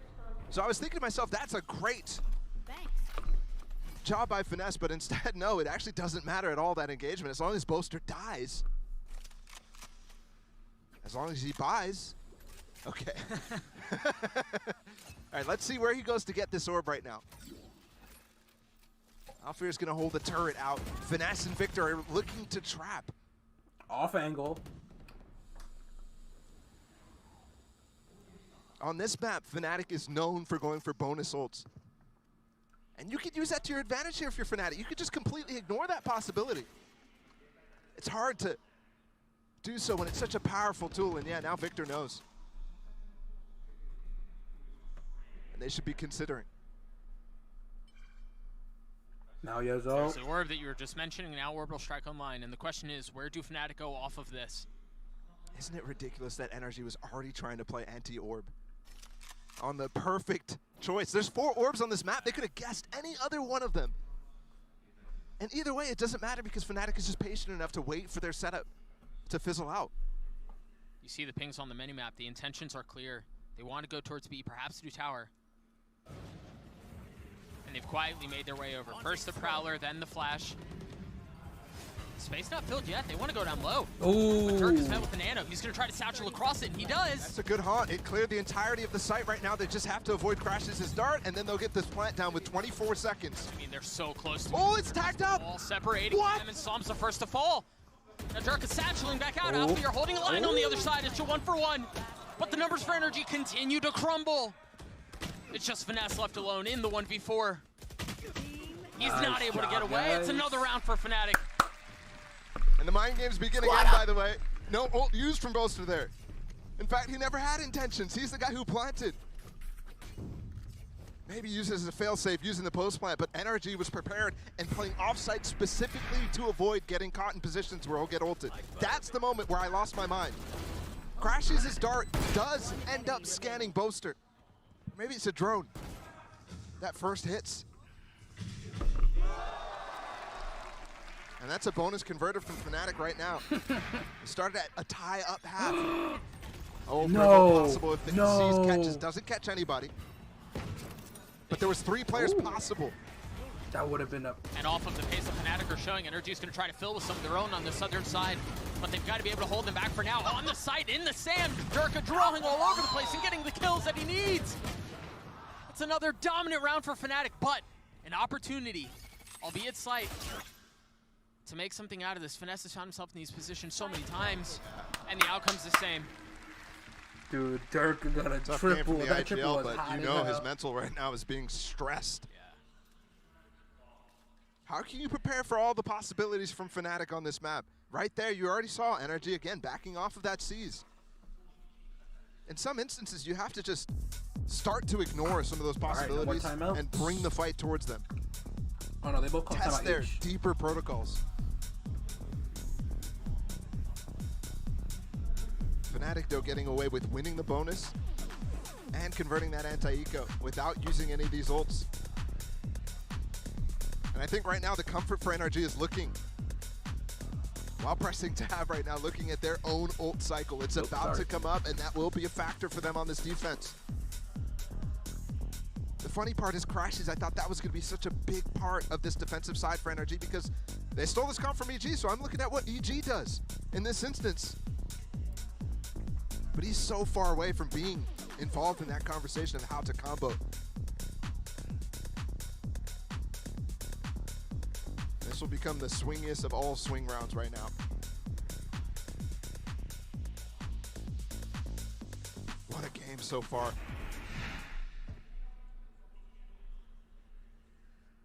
You see the ults that you're just referring to on your screen now. 4 members away from having their ult online just by 1 pip. This is crazy. This is the first time these two teams have played each other, and it feels like they've played each other like a million times. It feels like they're scrim partners with the amount of anti-stratting that is going on. It's ridiculous.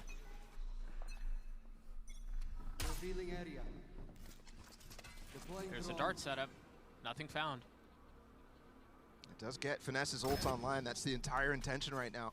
That's also so nicely done by Crashies at the opening of the round. A dart on the northern side, the drone on the southern side, and all of a sudden you can turn attention towards A.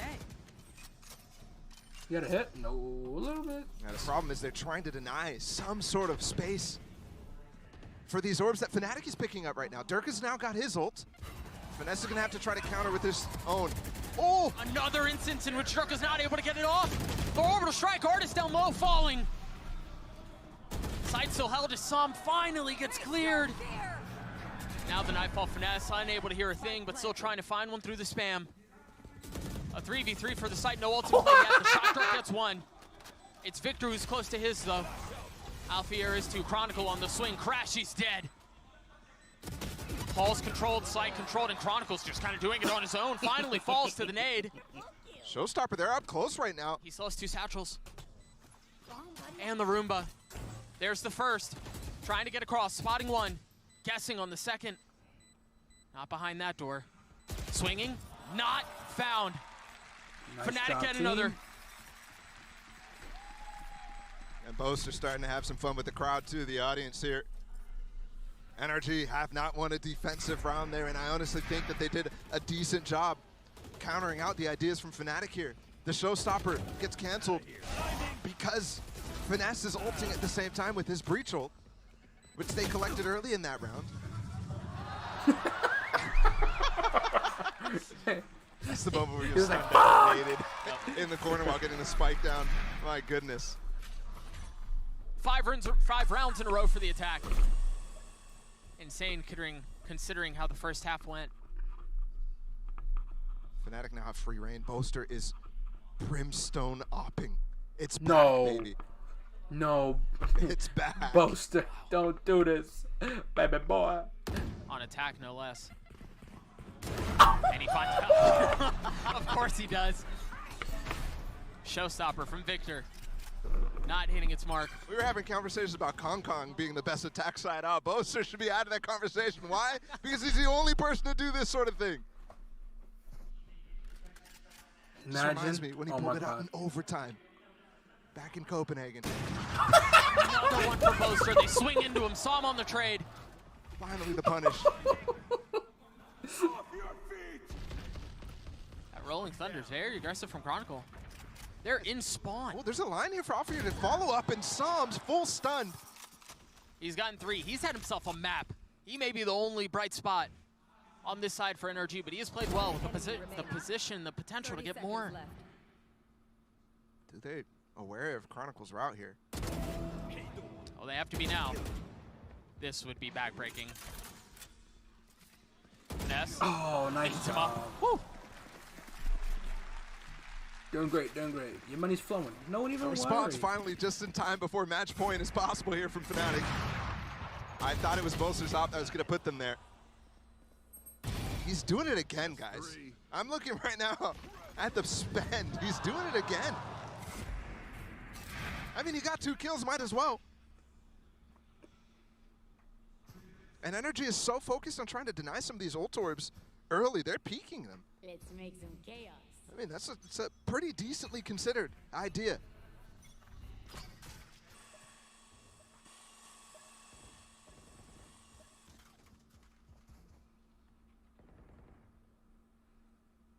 What a 1-2 punch as well. Durka just following really, really close by afterwards. If he needs to satchel on somebody with Chronicle stun or anything like that, he can. They can be so decisive in their engagements. And then have Boaster again with the op right behind them. I'm looking at the lockdown to be a potential way to take this site, but no, I think Boaster just wants to ISO up. And they're finally taking an underpass control, so Alpha can creep forward, and that's going to take some time, so still not sure if that is the entire intention. The thing is, if they overwhelm Artis up in tower, or up on site, all of that utility that he has currently protecting Som and the site is gone. But they're going to go. And it's all just a delay. The order strike is going to get Boaster out. Durka's going aggressive. There it is. There were questions around whether an Artis would be overwhelmed, but he's able to keep them back for the first. Traded on the second. A 4v4 quickly turns into a 4v3, perhaps 2. There's just no real way for NRG to hold them back. It's been so labored. He's going to get the kill. I can't believe it. At least getting that tag. 10 seconds for the plant right now. Nothing left. Still. Chronicle is. That could have secured the round. I believe it did. I don't think there's enough time. There's not. Yeah. Why are they in the open there? Looked away for a second. He went back to the thing. Yeah. Why do you go back to the Crashes finds the angle. The amount of pressure that guy puts on whenever he ults is crazy. Chronicle thought for sure one enemy remaining that he was safe. After that first pulse went out, he stopped planting the spike, moves away. Second pulse doesn't come forever. Artis has the up It now. misses, and third pulse still hits him somehow, where he doesn't have information for about 10 seconds. That's ridiculous. NRG needed a streak. That's 2 in a row right now. Their first 2. Artis has the op. But there's no challenge towards B, where he's currently sitting. Yeah, but he's getting droned on the angle. That's going to hold a lot of space There right is now. only one on barely anybody here. It's just Som. And he he's smoked playing up. Inside. He's giving it up. What do they have? Are they looking to play around the lockdown? It definitely could be a factor here, but also look at this double play up through. Drop 2. Alfier's going to be able to place his right now. I think he's waiting for their own lockdown, so NRG might not just place it. They might just play against it. There it is. There's the attacker one. Still held on to by Artis. Maybe they go for a sand one. No, it gets broken by an aid. And Chronicle goes down. And now they put theirs through. Victor is already satcheled out onto A. And it's planted in such a way, the lockdown in this case, that it's so deep right now. Dirk is just trying to get this nade off. It might actually count. Oh, Som got it all the way. Close. He just held the defuse. I don't think that nade landed. We got to see that again because it looked like it was lined up well. It was lined up really well, actually. And also, how did they break that lockdown? I guess just coming But he through. moved back while doing it. Kept moving left Fnatic, and right. for the first time, doesn't consider that as a possibility. Just coming through drop, just banks it off the wall. That nade is the best. The paint shells from Raze is the best util at breaking lockdowns. It is insane that we're having rounds come down to nade. Like a single piece of utility deciding things. Over and over, these two teams battling in a different plane of existence. They're battling between the two minds in the center of the stage. It's crazy. And I'm really starting to consider just the theory about Boaster opping in general, right? That was the second round in a row he attempts it. And the funny part is maybe there's value into it because if you're getting a lot of kills with the op, you're getting so many ult orbs up. Maybe not being able to close out rounds though. He's already had 2 this half.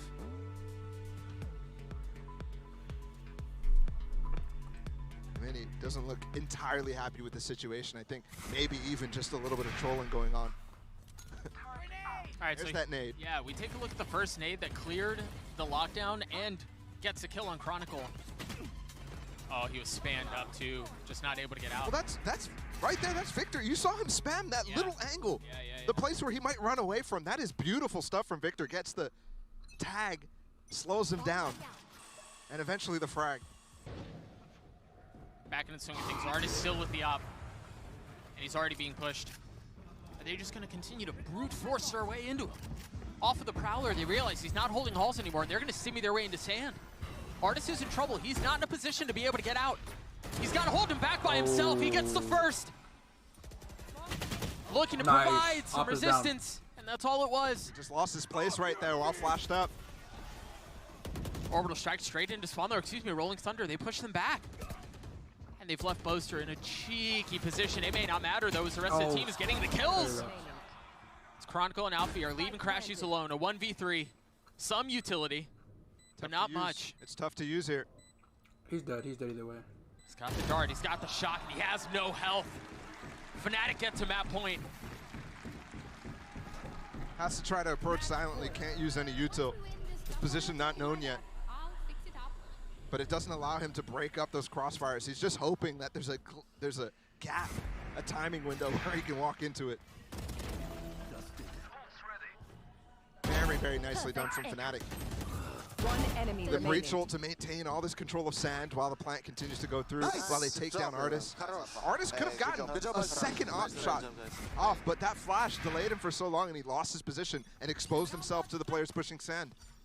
No up this time for the Killjoy. It's just rifles for the defensive side as they try to make their last stand. I mean, they're funneling, they're pushing, there's no crunch. It's all just a fight from one side! Yeah, he's dead. And it's turned in favor of Fnatic. This might be the end here. NRG, they go for that drone, re-clear. But you had such a deep satchel from Victor. Nobody's able to follow up on it, and the rest of the Fnatic players just group up. This might be it. 3 players for NRG, 4 from Fnatic. Fnatic's so cautious. This grouping here of Som and Crashies might be perfect, though. It was Durka who had the off a moment ago, just handed it off to Chronicle. Wants to use his satchel to take space. The one benefit for the defensive side here for NRG is that 2 of the 3 members that remain are on this site. Oh, Crashies is tucked here. Leo does have his Haunt, a Prowler too. They can clear it out. Sam as a Molly.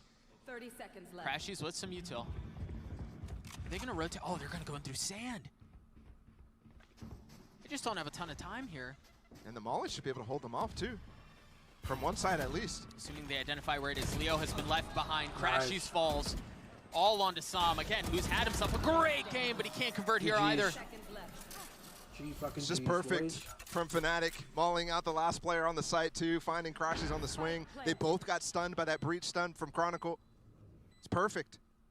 It really is. It's a little, I mean, it's not even like they're just trying to diff them with gunfights. Everything is so fastidiously considered. Nice. And it's clean. Nice game. The first half was a brawl, but the second half felt like all Fnatic all the way. And they take Fracture 13. The fuck is this music? Absolutely it was. Only 3 rounds. Blew my eardrums out. Holy fuck. Can't be happy about that one. And once they got to defensive side, Fnatic is just, they go with those ults. They're the best at it. They control the cycle of NRG. Yeah, it lost 3 rounds in a row from NRG, but those are the only ones. And once that cycle disappeared, once it fizzled out, Fnatic just come straight back to end this game. Bonus conversions. I mean, everything was there from Fnatic. And all of a sudden, a weight lifted from them because yeah, sure, when they were talking to you coming into the arena today, it doesn't feel like they really thought this was any sort of different of a game, but we know, I mean, we know the situation. This is the first time they played this team. This is their opportunity to go back-to-back. The fuck is this music? In 2 global tournaments in a row. No team has done yet. And they haven't been playing, so they just don't know where they stood in comparison to the field, in comparison to the group stage teams and everyone else who played their first playoff matches yesterday.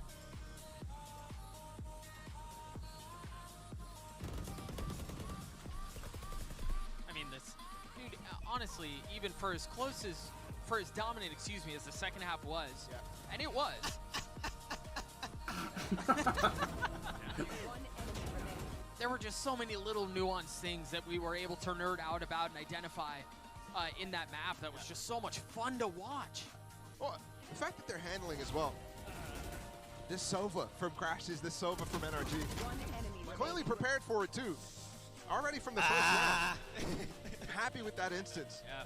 And that's the sort of thing that you want to see for Fnatic when they start to run. Damn. And start to try to make another run here. Bang, bang. In a global tournament. Ooh. But that was their home ground. I mean, that was Fracture. Yes, they haven't been playing it that much. It's been third maps that they never get to ever. But that was their home ground, and now we go to NRG's on Vine. They've been so dominant historically on that map, and they'll have an opportunity to equalize the series on Vine. We'll see you guys on the other side of this break.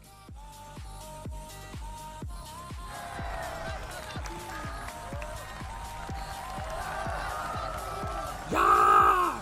Ah! Damn, relax. Different time for you guys, but for me, it's fucking 12 o'clock. What the fuck?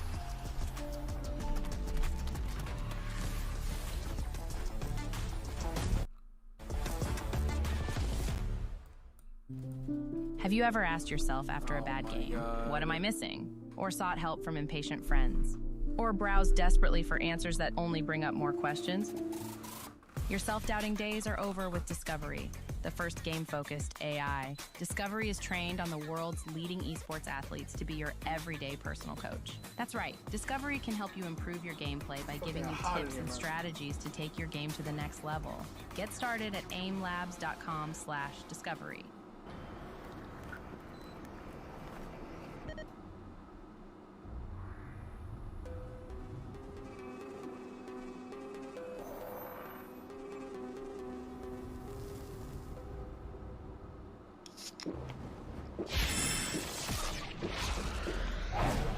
Red Bull gives you wings.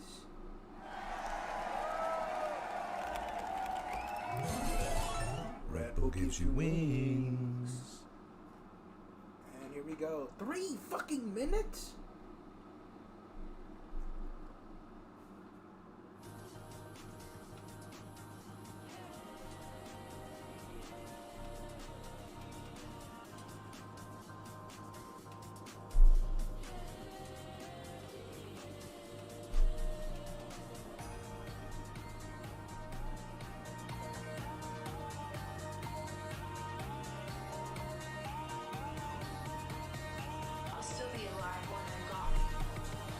What the hell am I listening to? This is ass music.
This is a certified hood classic.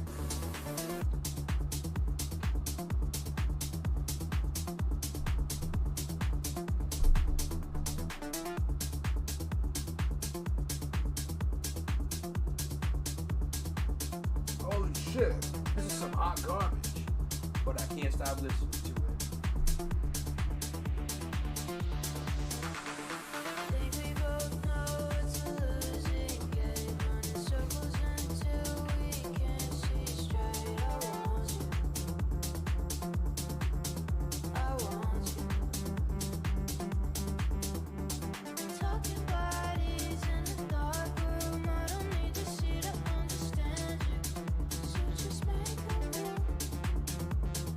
I know you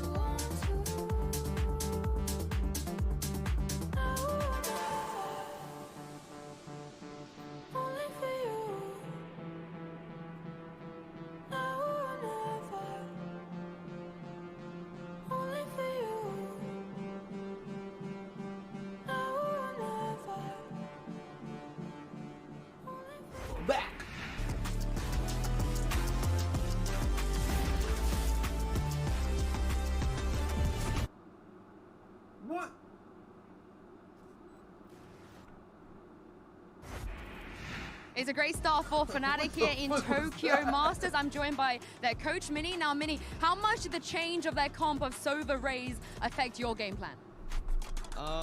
It kind of messed up quite a bit of the things we'd prepared, but we just took it, like I've watched a lot of the EG comp before, because I think the server's really strong on the map, so I kind of understood what they could do on their defense. The attack, we were a bit like, I've not really watched too much of that. As you could see by their like ult combos, it was kind of like, we didn't know where to stand, so we got caught out twice by that. But generally, I was just really proud of Leo this game. Like, he was fragging really well, but like, there are a lot of calls he made that won us rounds, basically, so he was really supportive this game. Well, you guys have done a great job so far. Let's see what you can do on Bind. I'm going to pass this over to the desk. Thank you so much for that, Yinsu. And yeah, you can clearly tell a lot of those ultimates were coming in. They were throwing people off, and I don't blame them. No, absolutely. I want to go down and just shake Minnie's hand as well, because I'm thinking the same thing here. Yeah. Fnatic have watched the EG application of this composition, and the adjustment is perfect. We talked about, obviously, early on in the first half, NRG starting cautiously. They want to use the strength of this, which is around the drone, for Crashies to obviously set up and feel out any trap plays. But in the second half in particular, Fnatic just take a step back. We're talking about this being a chess match, and I think the pace actually matched that. Yeah, this round actually illustrates that perfectly, Kakuka, because it was really just about like them trying to outplay one another with the micro and macro moments, and that is what Minnie was talking about in that interview. Yeah, totally. I think that we see it all throughout the entire game. I feel like also Chronicle was having a very tough time. We saw it in the replay, and we saw him struggling a lot, dying to that utility. He felt strapped in so many occasions. I think that's also something that Minnie was spot on.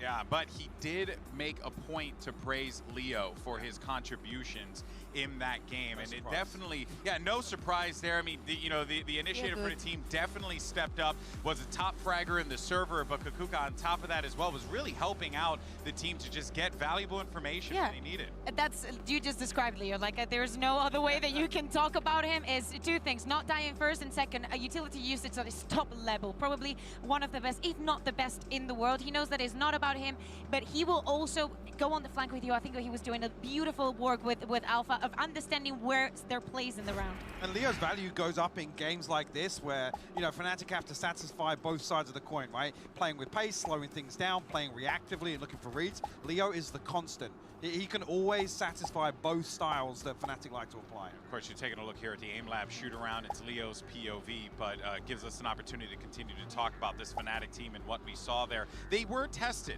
There was a point where we were like, oh, maybe they're not going to be too tested in the second half. It was looking rather dominant Hypoc, but I was very glad to see NRG implement some of those set pieces and really put Fnatic on the back foot in some of those rounds. Yeah, I think actually when NRG started looking at later on in the round, as opposed to finding value early on, denying space to Fnatic, because, like we said, Fnatic are happy to sit back and play reactively until you show something. But there's a couple of rounds there where you're thinking, yeah, Fnatic probably feeling like they haven't had to dig too deep in the strat book here, and Boast is busting out the operator, and things are feeling like they might slip into madness. Hear me out. You said it like that. I think that they were just very happy to have solutions to a lot of things. But we're seeing Durka being shut down time and time again every time that he was using the ultimate, and that was not enough to make Fnatic feel like they were under pressure. You bring up a fantastic point as well as we get ready for map 2 and we go to Bind there. I think it's important to note, right? Like, you can shut down Durka, but then you got to worry about Chronicle. And then you gotta worry about... And Alpha on then you gotta worry about Alpha. The coverage... You gotta worry about Boaster on with an operator. Boaster was great on this map. I was looking at him. You could definitely tell that he belongs on the stage. Yeah, absolutely. I think as well that he's talking about no pressure and we're going to go out there and have fun. These are the sort of maps where you see actually, yes, scoreline aside, Fnatic stretching their legs a little bit, having a little bit of fun on stage. Yeah, and look, right now is the time to have some fun. You got that big 13-9 win, but I'm very curious to see what's going on over in the NRG camp. We actually have Chet standing by with Yinsu. Yeah. Before we head to map 2, I've got Chet here with me, the coach of NRG. Now, Bind is a very strong map for you guys, but was there anything that Fnatic did on map 1 that you feel like you guys have to be on the lookout for map 2? I just feel like Fnatic was pretty proactive. Like, their defense was like a lot flank, so maybe we can expect the same on Bind, but I think we just have to be more decisive in how we want to play and take certain parts of the map in the mid-round. All right, thank you very much for joining me, Chet, and best of luck. Fascinating there. Take more control of the mid-round, but also Hypoc, you seem to be a little perplexed by what Chet said. Yeah, I'm a little confused actually. I mean, if NRG have done their homework here with the composition they like to run, and if Fnatic stick to the Cypher pick on Bind, because that's something that enables Fnatic so much on their defensive half to obviously confirm or deny absence behind those lurk walls that we like to see invested. And yeah, we're gonna see Alpha pull it out here. Yeah, it's one of the few times that actually you talk about Cypher really guaranteeing value. Prime Gaming agent select as we get ready and see how this is going to play out. But Kukuka, we got the Cypher. We'll see how this plays out. But on the other side, the Harbor Viper. Yeah, exactly. That is something that we do not get to see a lot in EMEA. And of course, I think that the Cypher is going to be very important. We know that those setups needs to be a little bit reinvented, known and adapted to what NRG is going to put on the table. I'm not surprised by the rest. Oh, they like Fnatic, we're ready for this, right? 1,000%, of course. I think they're feeling comfortable in this composition. Oh, yes. Even versus the Harbor Viper. All right, well, we'll see how this one plays out. We're ready for map number 2. So much to break down as we get ready for Bind. Let's send it over to Doug and Balla yet again. Let's get it. Thank you, Golden Boy Ball. It always feels like a privilege to see NRG play Bind because they're so freaking good at it. But now we get this matchup with Fnatic on the other side, and you know they're ready for this triple wall comp. Oh, absolutely. The thing is, though, Fnatic has barely played against some of this Harbor Viper stuff. It's not really run in EMEA ever. And they barely played against it at Lock-In, only against that Furia game, and then a little bit in the Grand Finals against Loud, which, you know how that game went. But for this, it's a new map where it's running that, right? It's Bind, of course. Fnatic's very comfortable. That was a historically good map for them way back when, last year even. But now, Harbor Viper on this one. A little bit of Sage added in for flavor. It's the new mix of this Ascent comp that ended up being the downfall of Fnatic's fantastic Bind at the beginning of this game. An opportunity to reinvigorate and refresh their success on the map. They find themselves on the attacking side. Oh, they're not ready for this hookah play. Whoa! So many people through, and you're right, NRG had no idea. Now throwing a brakes on the rotate. The cascade as he goes straight to the skies, and he takes Som down. What a start from Fnatic. Catching them completely unaware. I wonder if there's a flash that gave them misinformation there, if Fnatic dodged it somehow to get a timing up through. But you can tell NRG really interested in getting that orb. And then falling back towards that A side, hoping that they can stack the correct side. Instead, now, they leave Artis alone. You're right. I would love to see the opening round, the opening of that round again, to see what it was that led to a false sense of security. Oh, nice try. It might just be that there was nothing, and There they was just nothing had there. some sort of false sense of security for no reason. That's not the way you want to start off here if you're NRG. Remember, they're down a map. They could already be facing an 0-2 here. They were gone, man. They were out. They were fully convinced that the play was A. I still like how NRG was able to actually react and put down the cascade on top of Hookah. Even though they lost one player, they still reacted fairly well. It's just the fact that there's so much explosiveness from Fnatic there. Again, Boaster with that Marshall on this anti-eco. It's consistent. Masters of the economy right now in the game. They're the best at it. Everybody else is trying to copy them. And for NRG, actually, it's been a story for them where they, after lock-in, they copy Fnatic. They start playing some light armor stuff, but they give up on it. Yeah. At some point during Americas, and you can tell already in this game too, they've given up on it on Fracture.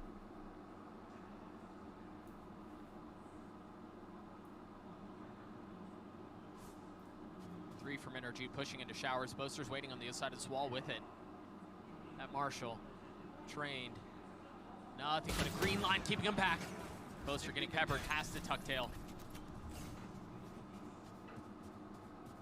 Good attempt at the re-clear, just to challenge Boaster though. Is it going to be enough? And that tells them that they're in deep anti-eco position still. And they have plenty of time to catch up. Nice cam in for Alfred to spot finesse. It was so well set up from NRG, given the fact that they had a late rotate. Som puts his wall, but Durka's already passed all of the utility that's intended to deny the push. Look at this double molly too. Boaster from way far away, Chronicle as well. Completely denies this high tide take from Som. He was the only one close. And the rest of the players, he's trying to hold on to that space for them to flood in behind him. Instead, they can't get anywhere near. I mean, look at him now. NRG are stuck in spawn. they're just hoping to die to Spike eventually. Yeah. Heal up, squad. Dirk is starting to hunt, you can tell. He swapped the Marshall too. Boaster picks up the Vandal. They're masters at this. He has plenty of time to chase still. There. 3 points away from having the ult online. There's a nade. Where's that Cam? A cheeky Cam looking up on to top of spawn. it. Yeah, that's crazy. Durka, still close. Cam to support, it's crazy. Oh, go back. He dies. But he does get 1 step closer to having the showstopper. Any engagement's good there. Yeah. That's why they buy that Marshall, just the 900 credits. Really not a big investment. Still fantastic for the one-tap body shots on Anti-Eco. But still so well considered for them to switch off and exchange weapons so that you aren't potentially giving a Vandal over, yeah. Go kill my son. You love him. He's doing it. Go kill my son. Go forward and kill.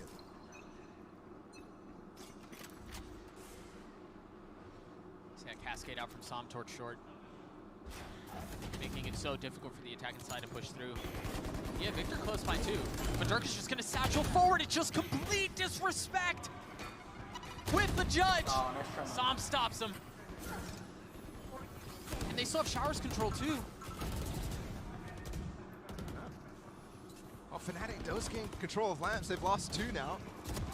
And the trade's coming from Alpha, yes. Pinpoint, accuracy, top of the box. Pops 2. Finesse is still playing on the other side. He's still towards B. Cage triggered. And this pause from Fnatic just instilling a little bit of doubt. It's cunning. Eventually, NRG are going to want to try to reclear, try to get some information. It should just be off of a Crash's flash. And they're here. They're ready for it. There's a flash that you mentioned off the swing, but he was just a little ahead of it. And Crashies falls. It's too staggered. Art is taking one back. Spike short. Finesse still Finesse in. has not left. 30 seconds left. Come on, man. Those are Spidey senses. Indicator that he should not go forward. And the fact that Alfir doesn't even TP, he holds on to this space right now. Artist reposition! Are you kidding me? You mentioned Pinpoint before. That might have been the best of the 3 we've seen. 10 seconds It's just a needle for a pixel. Finesse in a 1v2. He's healthy. He's got a Phantom Boaster. Alfir not nearly as lucky. He gets one. He gets both. Should have waited. Avoiding disaster, avoiding another bonus, and getting NRG on the board. What a fun round. And they go for a little double swing. It's almost well timed, but just a slight misstep. And Finesse able to convert a 1v2. That's happening more and more often. All right, never mind. The first one might have been the best. Nah. That's crazy. That's nasty. But here, the double peak. Slight gap in the timing between the two. It's a good idea, but it allows Finesse to easily convert. You can't be letting Finesse win. Especially, I mean, Finesse getting going here. Okay, they're going to dodge the flash. No info given. Crashy's not committing to picking up the orb. Could have been a massive mistake and a great counter from Fnatic instead. He manages to get info off the jump peak too, doesn't take any damage. Understands there are at least 2 guns that were fired. Very clear coming in. Cam from Alfir spots them. It's the key for them to bring up, make sure there's nobody punishing. And the wall is well timed for the players on NRG to receive these players on B side from Fnatic. Durka will eventually go for this ult.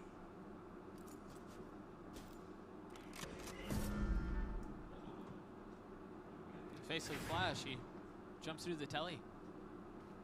Fact says he was left alone as one, so had to be ready. You already saw him tucking into that corner so he could easily backstep. Now he's ready to join the hit. He has both satchels. Alfir's on the prowl and Showers, but there are 2 players here. In A, Som being one of them. Chronicle the first to fall. Victor on the swing is great. And then the nade to try to deny the plant. He's still around. He's still healthy. The Spike still hasn't made his way out of the site. Ooh. Boaster's gotten it down to a 1v2 though. But he's just so weak. Might have the info. Remember last round when he TP'd, Finesse was all the way back. NRG always leaves one. He just needs one kill here. But Artis is actually, he's already shown up and he's got a judge. Pretty crazy that he gets the plant down. It is. There's the flash. He knows where he is. Crashies cleans it up. Fnatic are just diving through that high tide, which is a fantastic one from Som.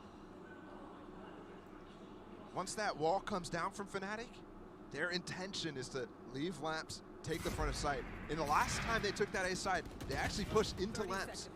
This time you see Dirk's position, the molly's on the back of truck, trying to deny. But Som's high tide cuts it all off. I'm very surprised. Maybe it's a time pressure there from Fnatic. All the messing around on the other sides of the map. That causes them to go forward. Two Bulldogs. They're definitely buying into this, despite losing 2 in a row.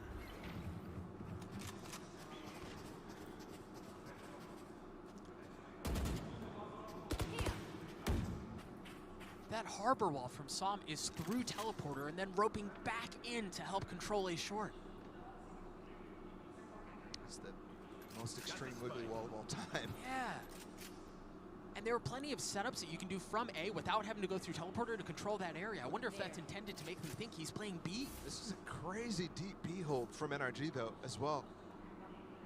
Might not matter at all. And double trip to hold the flank here from Alfear. Are they going to be able to take the space and fill before they get into trouble? You hear the showstopper gone off. You've got the Seekers pushing them back into spawn. Showers control still there. Alfear starting to re-explore. I think they just jumped one of the trips. Wait, can you get past 2? The Trailblazer's going to clear the second. And you see it. I mean, they're here. Leo's waiting. Alfear is too. The flash is well considered by Crashy, so Victor going aggressive. He's going for the flank, and it never goes off. He never shoots it. He was too close. These Razors are having such trouble placing these showstoppers. Chronicle has gotten behind him. Crashy's had no idea. He had no chance. It's fallen down onto 3. Finesse continues to frag. And the cascade. Som has to tug right back out. Durka doing well to keep him back. He's got 2. He gets 3.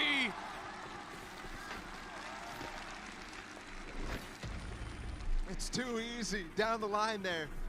And what a difference that round could have been if Leo doesn't barrel stuff Victor on the flank there. It's just crazy. Boom.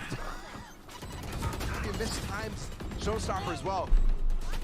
Getting the proper timing for that animation to not cause problems is so difficult. Good job there. Nice! And it is finally responsive for Fnatic. It's 2 in a row for NRG. Off that 1v2 from Finesse.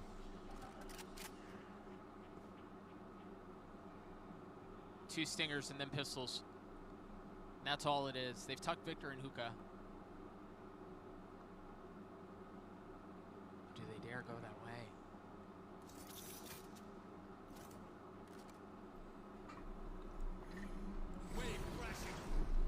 The late orb as well here from Chronicle. Hey, that was a cue for Som to put the cascade down. There. Tries to re-clear in front. You saw actually they put down the wall and the orb immediately to try to catch somebody re-clear. Oh. That's a shot. It's pretty. Clears the Trailblazer, and of course Dirk has followed all the way right behind it.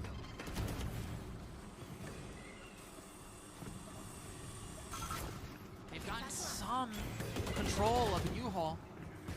But they're starting to step back, and NRG want to take the fight. Remember, they have lighter weaponry. They want to close the gap. They want to get in their faces. Can they stop the attack here? Fnatic so far up. They have Showers control. They have U-Haul control. Left. I mean, it may not look like it. They have full sight control, too. And once again, the defense looks like it's at a loss. Dark is just playing with this food right now.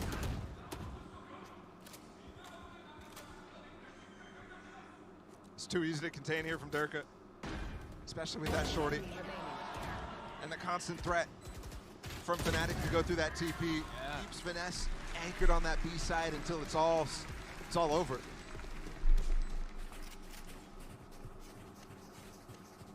NRG right now not quite able to really hold on to this short. Som is usually so good in this position. Goodbye. Usually such a phenom in lamps at getting multi-kills, but you can tell Durka doesn't even really want to fight until super, super late. Just holding that space, making sure that they get the plant down, making sure they can start to take the rest of site. With the info too. Watching this spot. Oh, Alpha. That's ridiculous. Yep. There's just not much more to say, is there? And the idea from NRG is really good there too. Leo's swinging onto the stairs where the old TP was, so he's not even in that fight from Alpha here. Alpha here goes in front of the Viper wall, does not get flashed, which is key. Maybe the execution could be improved. This Showers hold was so important too because Finesse invested the pit on B. They invested a lot towards holding this site.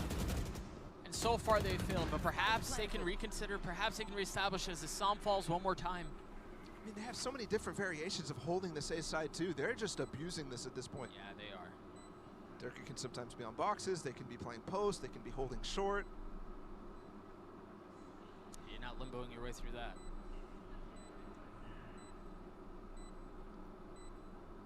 You imagine a timeout has to be on the cards here pretty soon. Definitely. Because Fnatic, you're right, they just continue to pound A.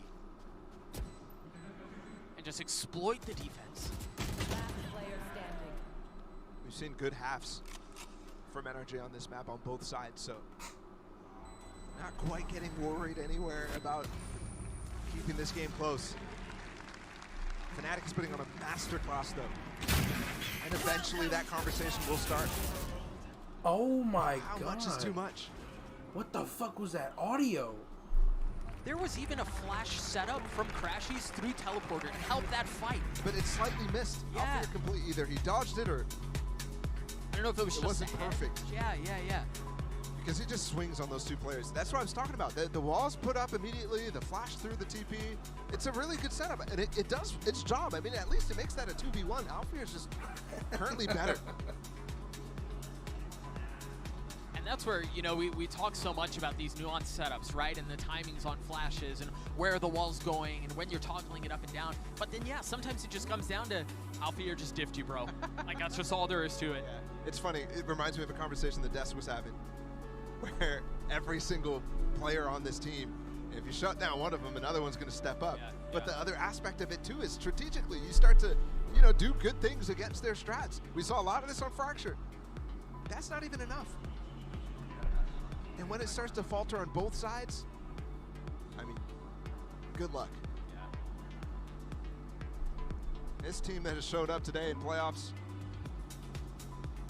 absolutely deserves to be put in contention. Obviously, they already were heading into this, but just doubts about whether they're going to put in new things, whether they're going to be able to actually make a sprint at this.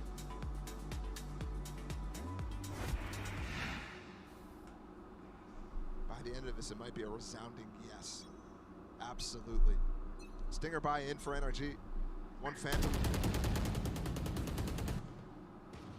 In the hands of Finesse. Similar setup from Psalm. The one small difference I'm seeing here is Finesse's wall. Watching this spot. It's just a little different. This time set up from A. Yeah, that's the old bathroom wall, essentially. Completely ignoring the possibility of that, or the fact that the new Showers TP is there. Spike drop. Got the spike. We're thinking right now, NRG, they only got 3 rounds on that defensive Fracture. Victor's got a lot to deal with, but Crashies is close by. He has one flash and Seekers. Push off the angle, and it's just a trap. Do they check him? No, they don't. It's just one, though. And the Singer's just not enough in that scenario.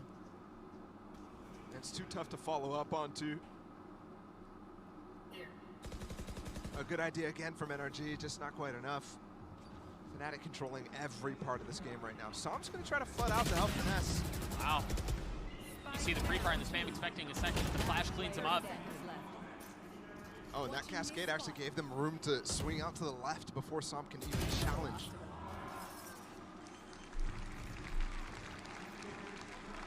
Fnatic starting to wonder, but this might actually end up being underwhelming of a challenge.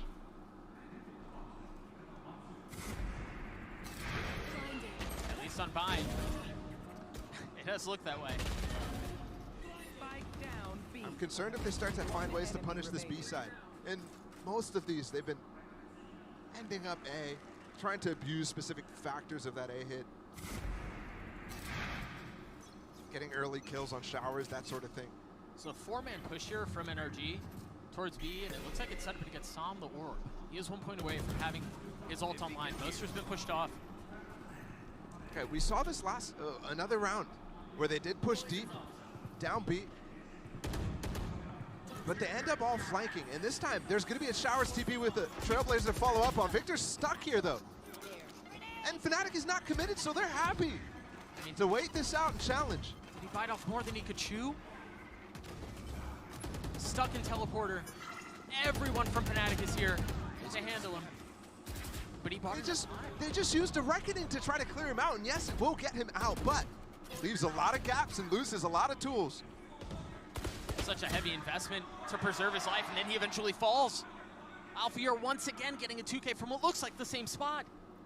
And right now these Seekers might all get destroyed. Yes, Artist is going to get the rest, but Chronicle's inserted in such a good position. Alfier's punishing. He's so smart. Crashies, can you hold the line? Durka falls. They're just going to TP now. It doesn't matter what Crashies can do. Yeah, there's just so much room that Chronicle's taking A. It's crazy. They could have crossed there, but they're just a little concerned about where Crashies' position is, and they're just going to use that space. Don't even bother TPing. Take all the time that you need. That's discipline right there from Fnatic. You know it's a tantalizing prospect. You know where he is. You know that you have numbers on him. 10 seconds left. But you're right, they make the safe play. They end A, spike down. Boaster's already considering the spawn flank. Of course he is. He's had such a good read on the game. Oh. Well, I may have jinxed him. Timing was bad, but still read able was to get so around. Forgot where that corner was. And that, as soon as he's spotted, he doesn't get the kill. Crashes is going to save. Fnatic up to 7. A chance for a 10-2 half with 3 rounds remaining. After Fracture, I didn't think that was in the cards, but I didn't think that this defensive side issue right now for NRG was deeper than it looked at first. Yeah, they got a streak of rounds on that defensive side, mainly due to the ult cycle. And I don't think, especially now with the wasted Reckoning, the tools in this comp were not as major. In fact, they used a resurrection from Sage too. That's a lot of ults in Damn. And so those tools dwindling.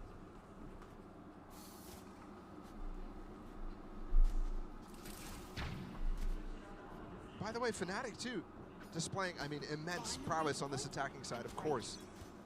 Maybe that's just the reason why NRG's struggling right now. Hard to deal with the multi-pronged approach. These defaults are good when they end up going dry walking up short with the Viper Wall. That's fantastic. And Alfier is hitting every shot when he's pressured. Yeah. I mean, every single one. The crazy thing is, they're not having to change very much. I saw him already using not only the high tide, of course, that you want to use. Oh, hold on, 2 players up close. They reclaim. Chronicles in trouble. Gets barely out. It's just light weaponry. And the funny part, Crashies, while you might be surprised to see him there, this is like the 4th round where they're there. They're just not able to get anything done. It's another deep cascade in short, and then the high tide right behind it. They want to go forward. Look at how much they're investing just to slow down, just to keep the Fnatic attack at bay. I mean, that's important. They just wasted a few mollies on that one. He's going to be able to get anything. No, Dirk is too high, Boaster's too low, the health is too short. And the nade in the lap of Sam, forcing him to swing out, now without damage being taken. 30 seconds. They're rolling them. They're just rolling them. Yeah.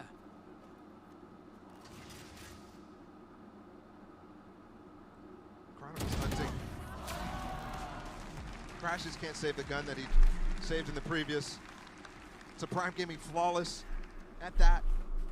And that scoreline that I posited 10-2 is very much within reach. 2 rounds left in this first half. We've gone from Fracture, an insane battle of the minds, to NRG being faced with potentially immediately an incredibly difficult comeback in the second half. Even at this point, you already should be calling it a comeback if it comes to fruition. And then depending on how things go, the fact that we just saw NRG invest their second time out. Right, so they're going without him for the rest of the map.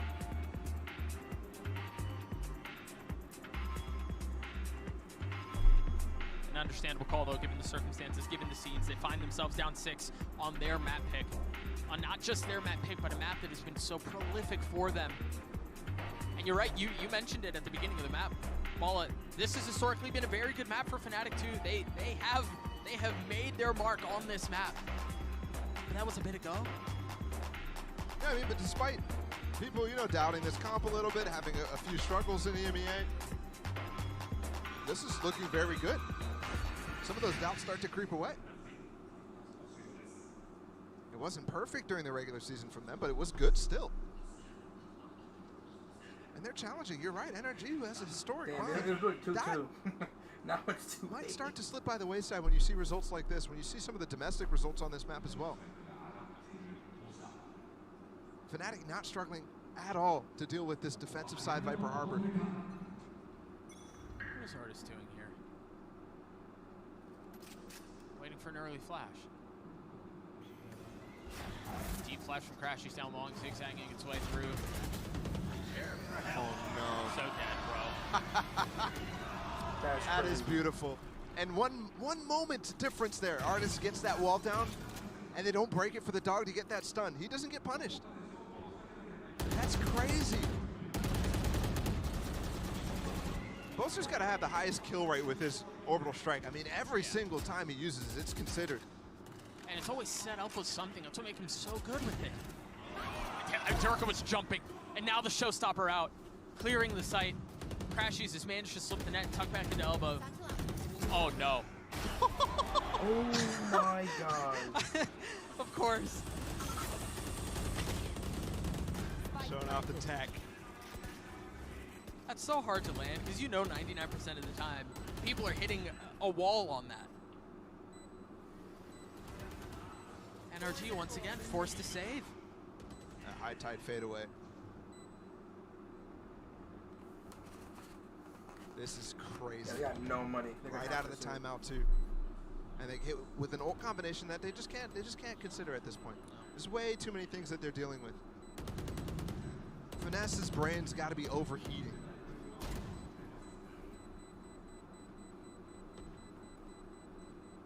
On Fracture, I mean, it was such an awesome battle to watch the two. But since that second half, yep, it's been crazy. I don't even really feel like Fnatic on this map is particularly caring too much about the specifics of NRG's play. Yeah, they're reacting to it. They're falling back in instances, but this is so nice. And this is a page out of NRG's book. Yep. In my mind, NRG's the guys who consistently got value out of Trailblazer stunts from the Sky Dog. Ults like that, you see NRG do all the time. Fnatic though, powerful with the op. What a streak. 7 rounds. Unreal. Everybody's gonna get a chance at this op. Yeah. On this attack side. Handing them around. Chronicle had it, Derka had it, Boaster had it, Alfier. Leo, it's your turn next. Oh wait, you won't even get another chance. Yeah, poor guy. Unless they hand it off mid-round. Really min-maxing things here. It's just so ominous. You said a couple of rounds ago, the fact that there's a 10-2 is a very good reality. We find ourselves on the precipice of it. Showstopper up top. Oh! Wow, where did that go? Crashy still gets a kill. Went way over top that ramp. Does anyone scoop up the op? No, they're leaving it. Yeah, and the late orb is actually going to kind of tell you what's coming right now on the side of NRG. IGL's battling, and the gun fight goes in favor of Boaster. Finesse didn't have his gun out. Oh. Spam through, and once again, a complete disrespect of Som's utility. They're just fearless in pushing past it. It's just so well considered. Everything is flawless. Everything is perfect. That pit might be a little early here for Fnatic, though. Never mind. Boaster's fragging. Boaster's farming. Meanwhile, NRG, they've been squelched, they've been suffocated, they've been stymied. What a stomp. Damn.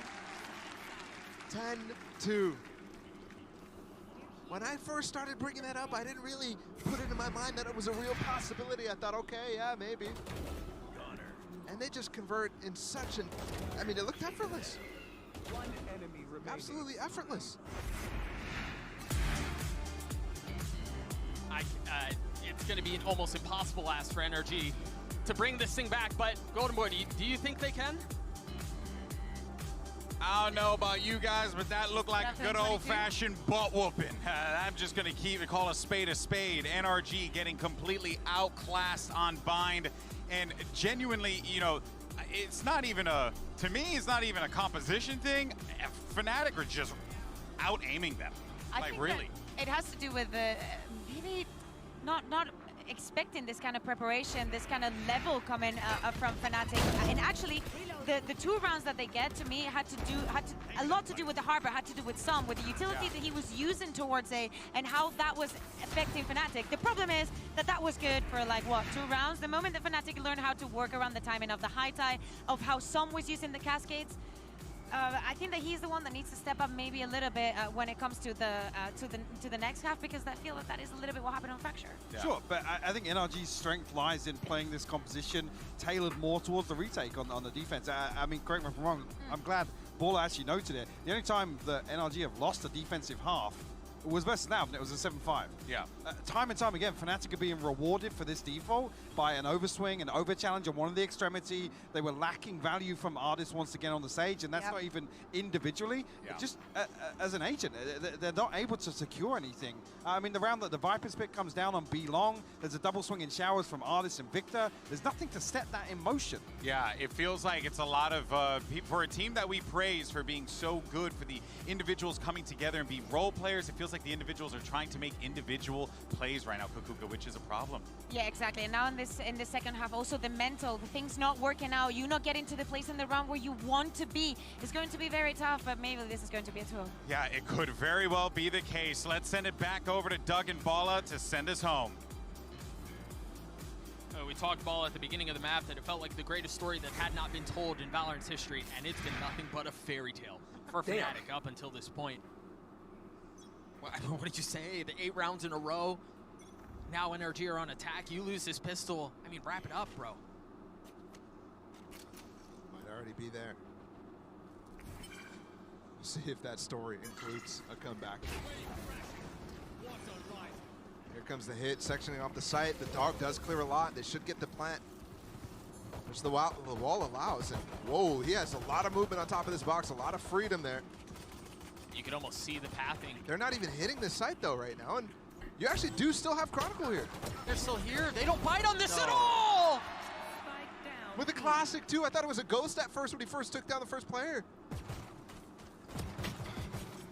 Artist left wondering, where did everybody go? Like John Travolta.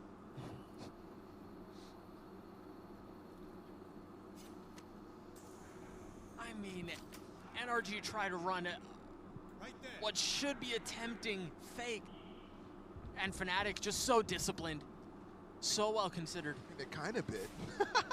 Okay, the high tide actually cut off the spike, but Molly's come in. It should outlast it. And they put the Trailblazer right in front of it too to clear it. Dude, Fnatic are playing borderline perfect Valorant. He got it. He's escaped. No, he didn't. What? Damn. I thought he got it. It must have been so close. He felt like he was on top of it.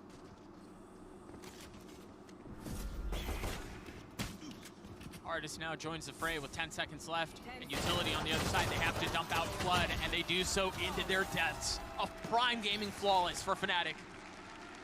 Yeah, I'm betting he thought the same thing I thought. Because Artist stood on that A site the entire time, holding that space so that they could fall back into it. And then once he jumped up in the window, he was like, we gotta just try to jump out, I guess. Yeah, I'd love to see again his attempt to get it. Obviously, this essentially secured the round, but he's so he was standing right next to it. One enemy remaining. To be so close yet so far. Well, you know what's coming right now. NRG has to force. Absolutely got to get something going right now. And it's straight down into Lamps. It's a good start. It looks like Alfir was just, ooh. Dude, this is what I mean. A good trip. The trip was great.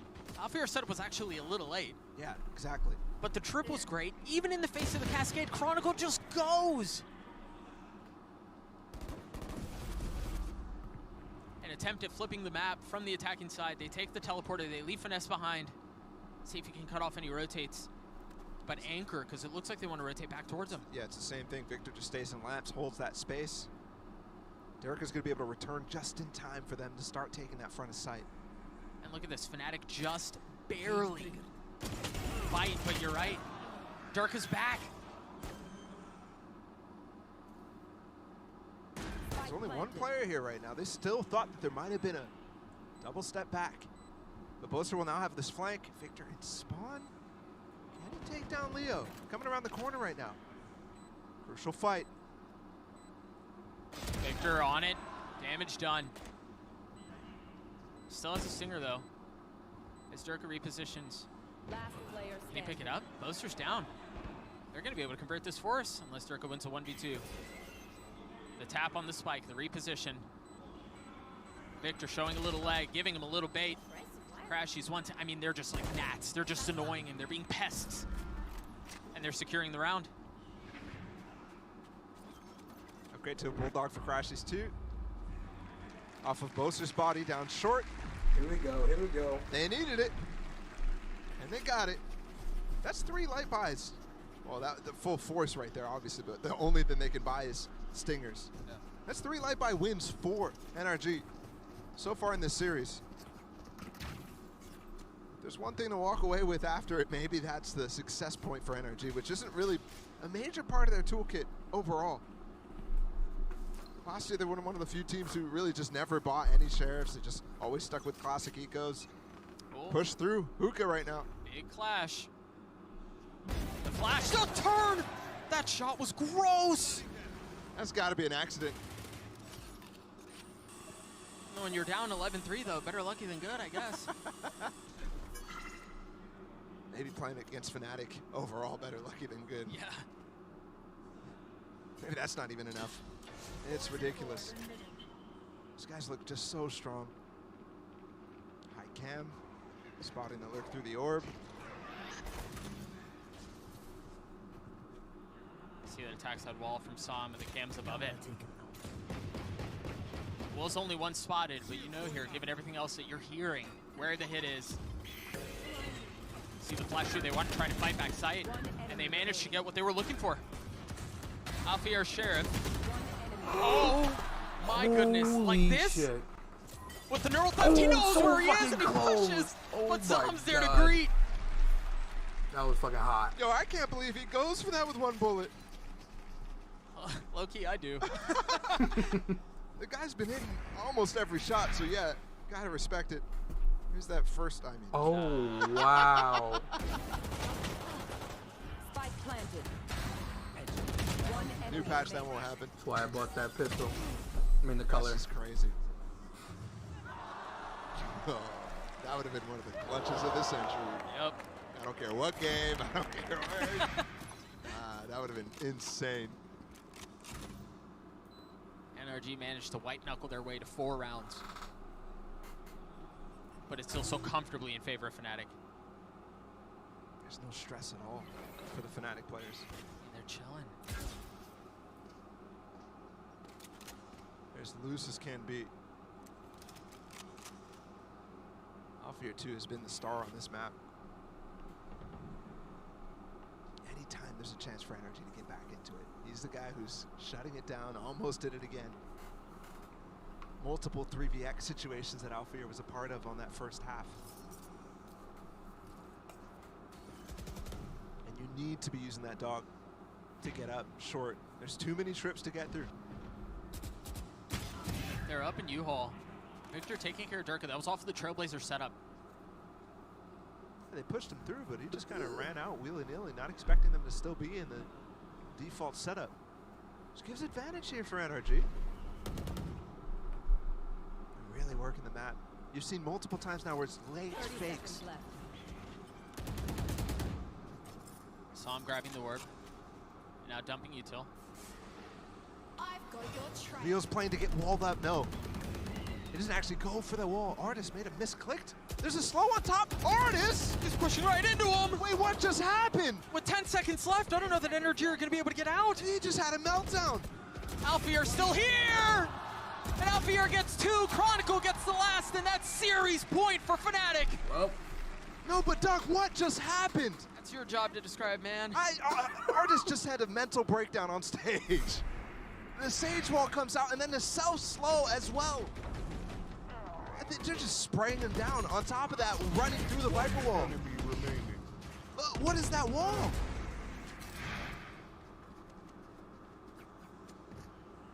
The game is over when a mistake like that is made, not in playoffs. I wouldn't be surprised if he's getting an earful right now from Finesse.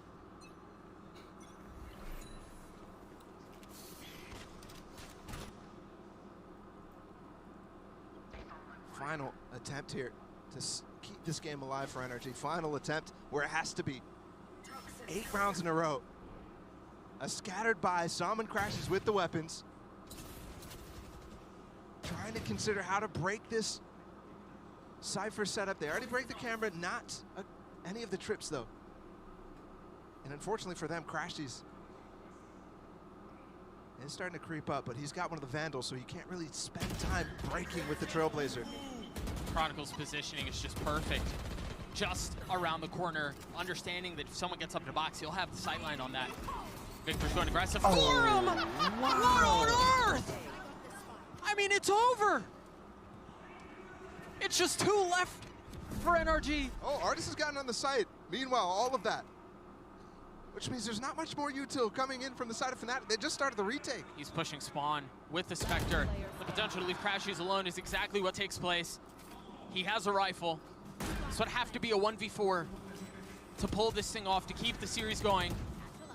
And that just seems impossible. And it exactly is. Durka with 3, and on the graves of the fallen, Fnatic raise their flag.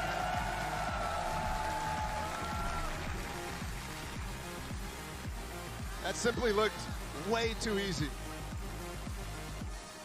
That bind looked way too easy. 13-4, a 10-2 half. You're not supposed to have dominance like that against a story team like NRG. And you're certainly not supposed to have it in your first showing against the reigning champions. It'll have to be a lower bracket run for NRG and the NRG faithful. They've been there before, but recovering from that is tough.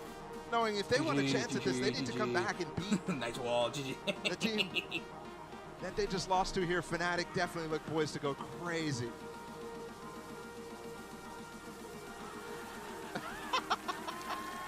Simba!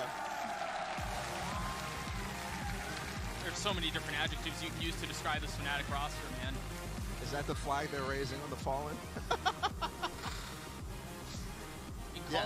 You can call them meticulous, you can call them aggressive, you can call them prepared, you can call them disciplined. I mean,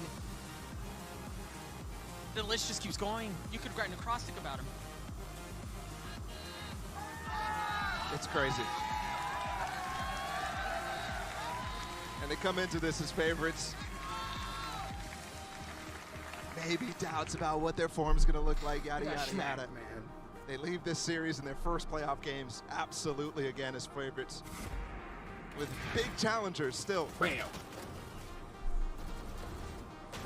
But one thing I know for sure is the winner of this tournament is going to have to beat this team. Why is there an alpha plate right here just bleed? It is the team to beat. And if NRG can't even come close. Cloud have lost, NRG have lost. This might just be Fnatic's tournament to win with how good they looked. Ooh. Ooh. Chronicle was insane, Alfier was insane, all the players stepped up. Not that anybody was concerned about anybody on this team, but Durka continues to look as one of the most flexible star duelists. Right? a lot of other teams still struggle because they don't have a star duelist that can play both Jet and Raze, but Durka fills all the boxes for that. Dude, things like this. Chronicles hold with the classic. That double swing into short where Durka was up high and Boaster drops down low. All of those little things. They just do it. They do it. There are a couple things here because not only do they do it perfectly, but they do it regularly. And I'm left watching these highlights. Wonder if I could forget about Bind somehow. Erase my memory because the Fracture battle was insane. But why would you want to forget this when Fnatic looks so insane? This moment definitely ended the comeback for NRG possibility, at least. What a game. What a series. 13-4, a 2-0 win for Fnatic as they absolutely obliterate NRG. We'll see you guys on the other side of this break.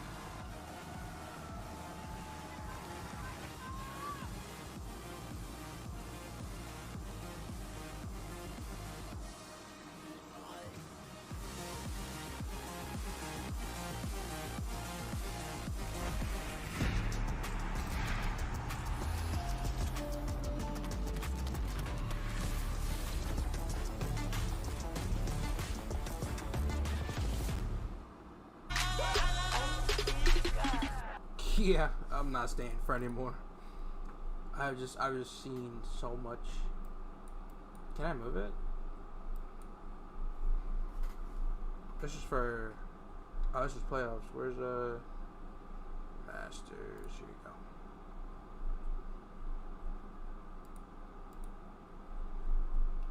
There we are. NRG Fnatic 2-0. It's crazy. Next is DRX versus PRX. It's about to be lit. Which means Fnatic, right? Yeah, so Fnatic versus either DRX or PRX, and then lower bracket's gonna be NRG versus. Ugh. Oh shit, that was crazy. Fucking tired. Shit was ass. I mean, music. What I saw was terror. It's okay though. They got it next time. No cap. I'll see you guys later.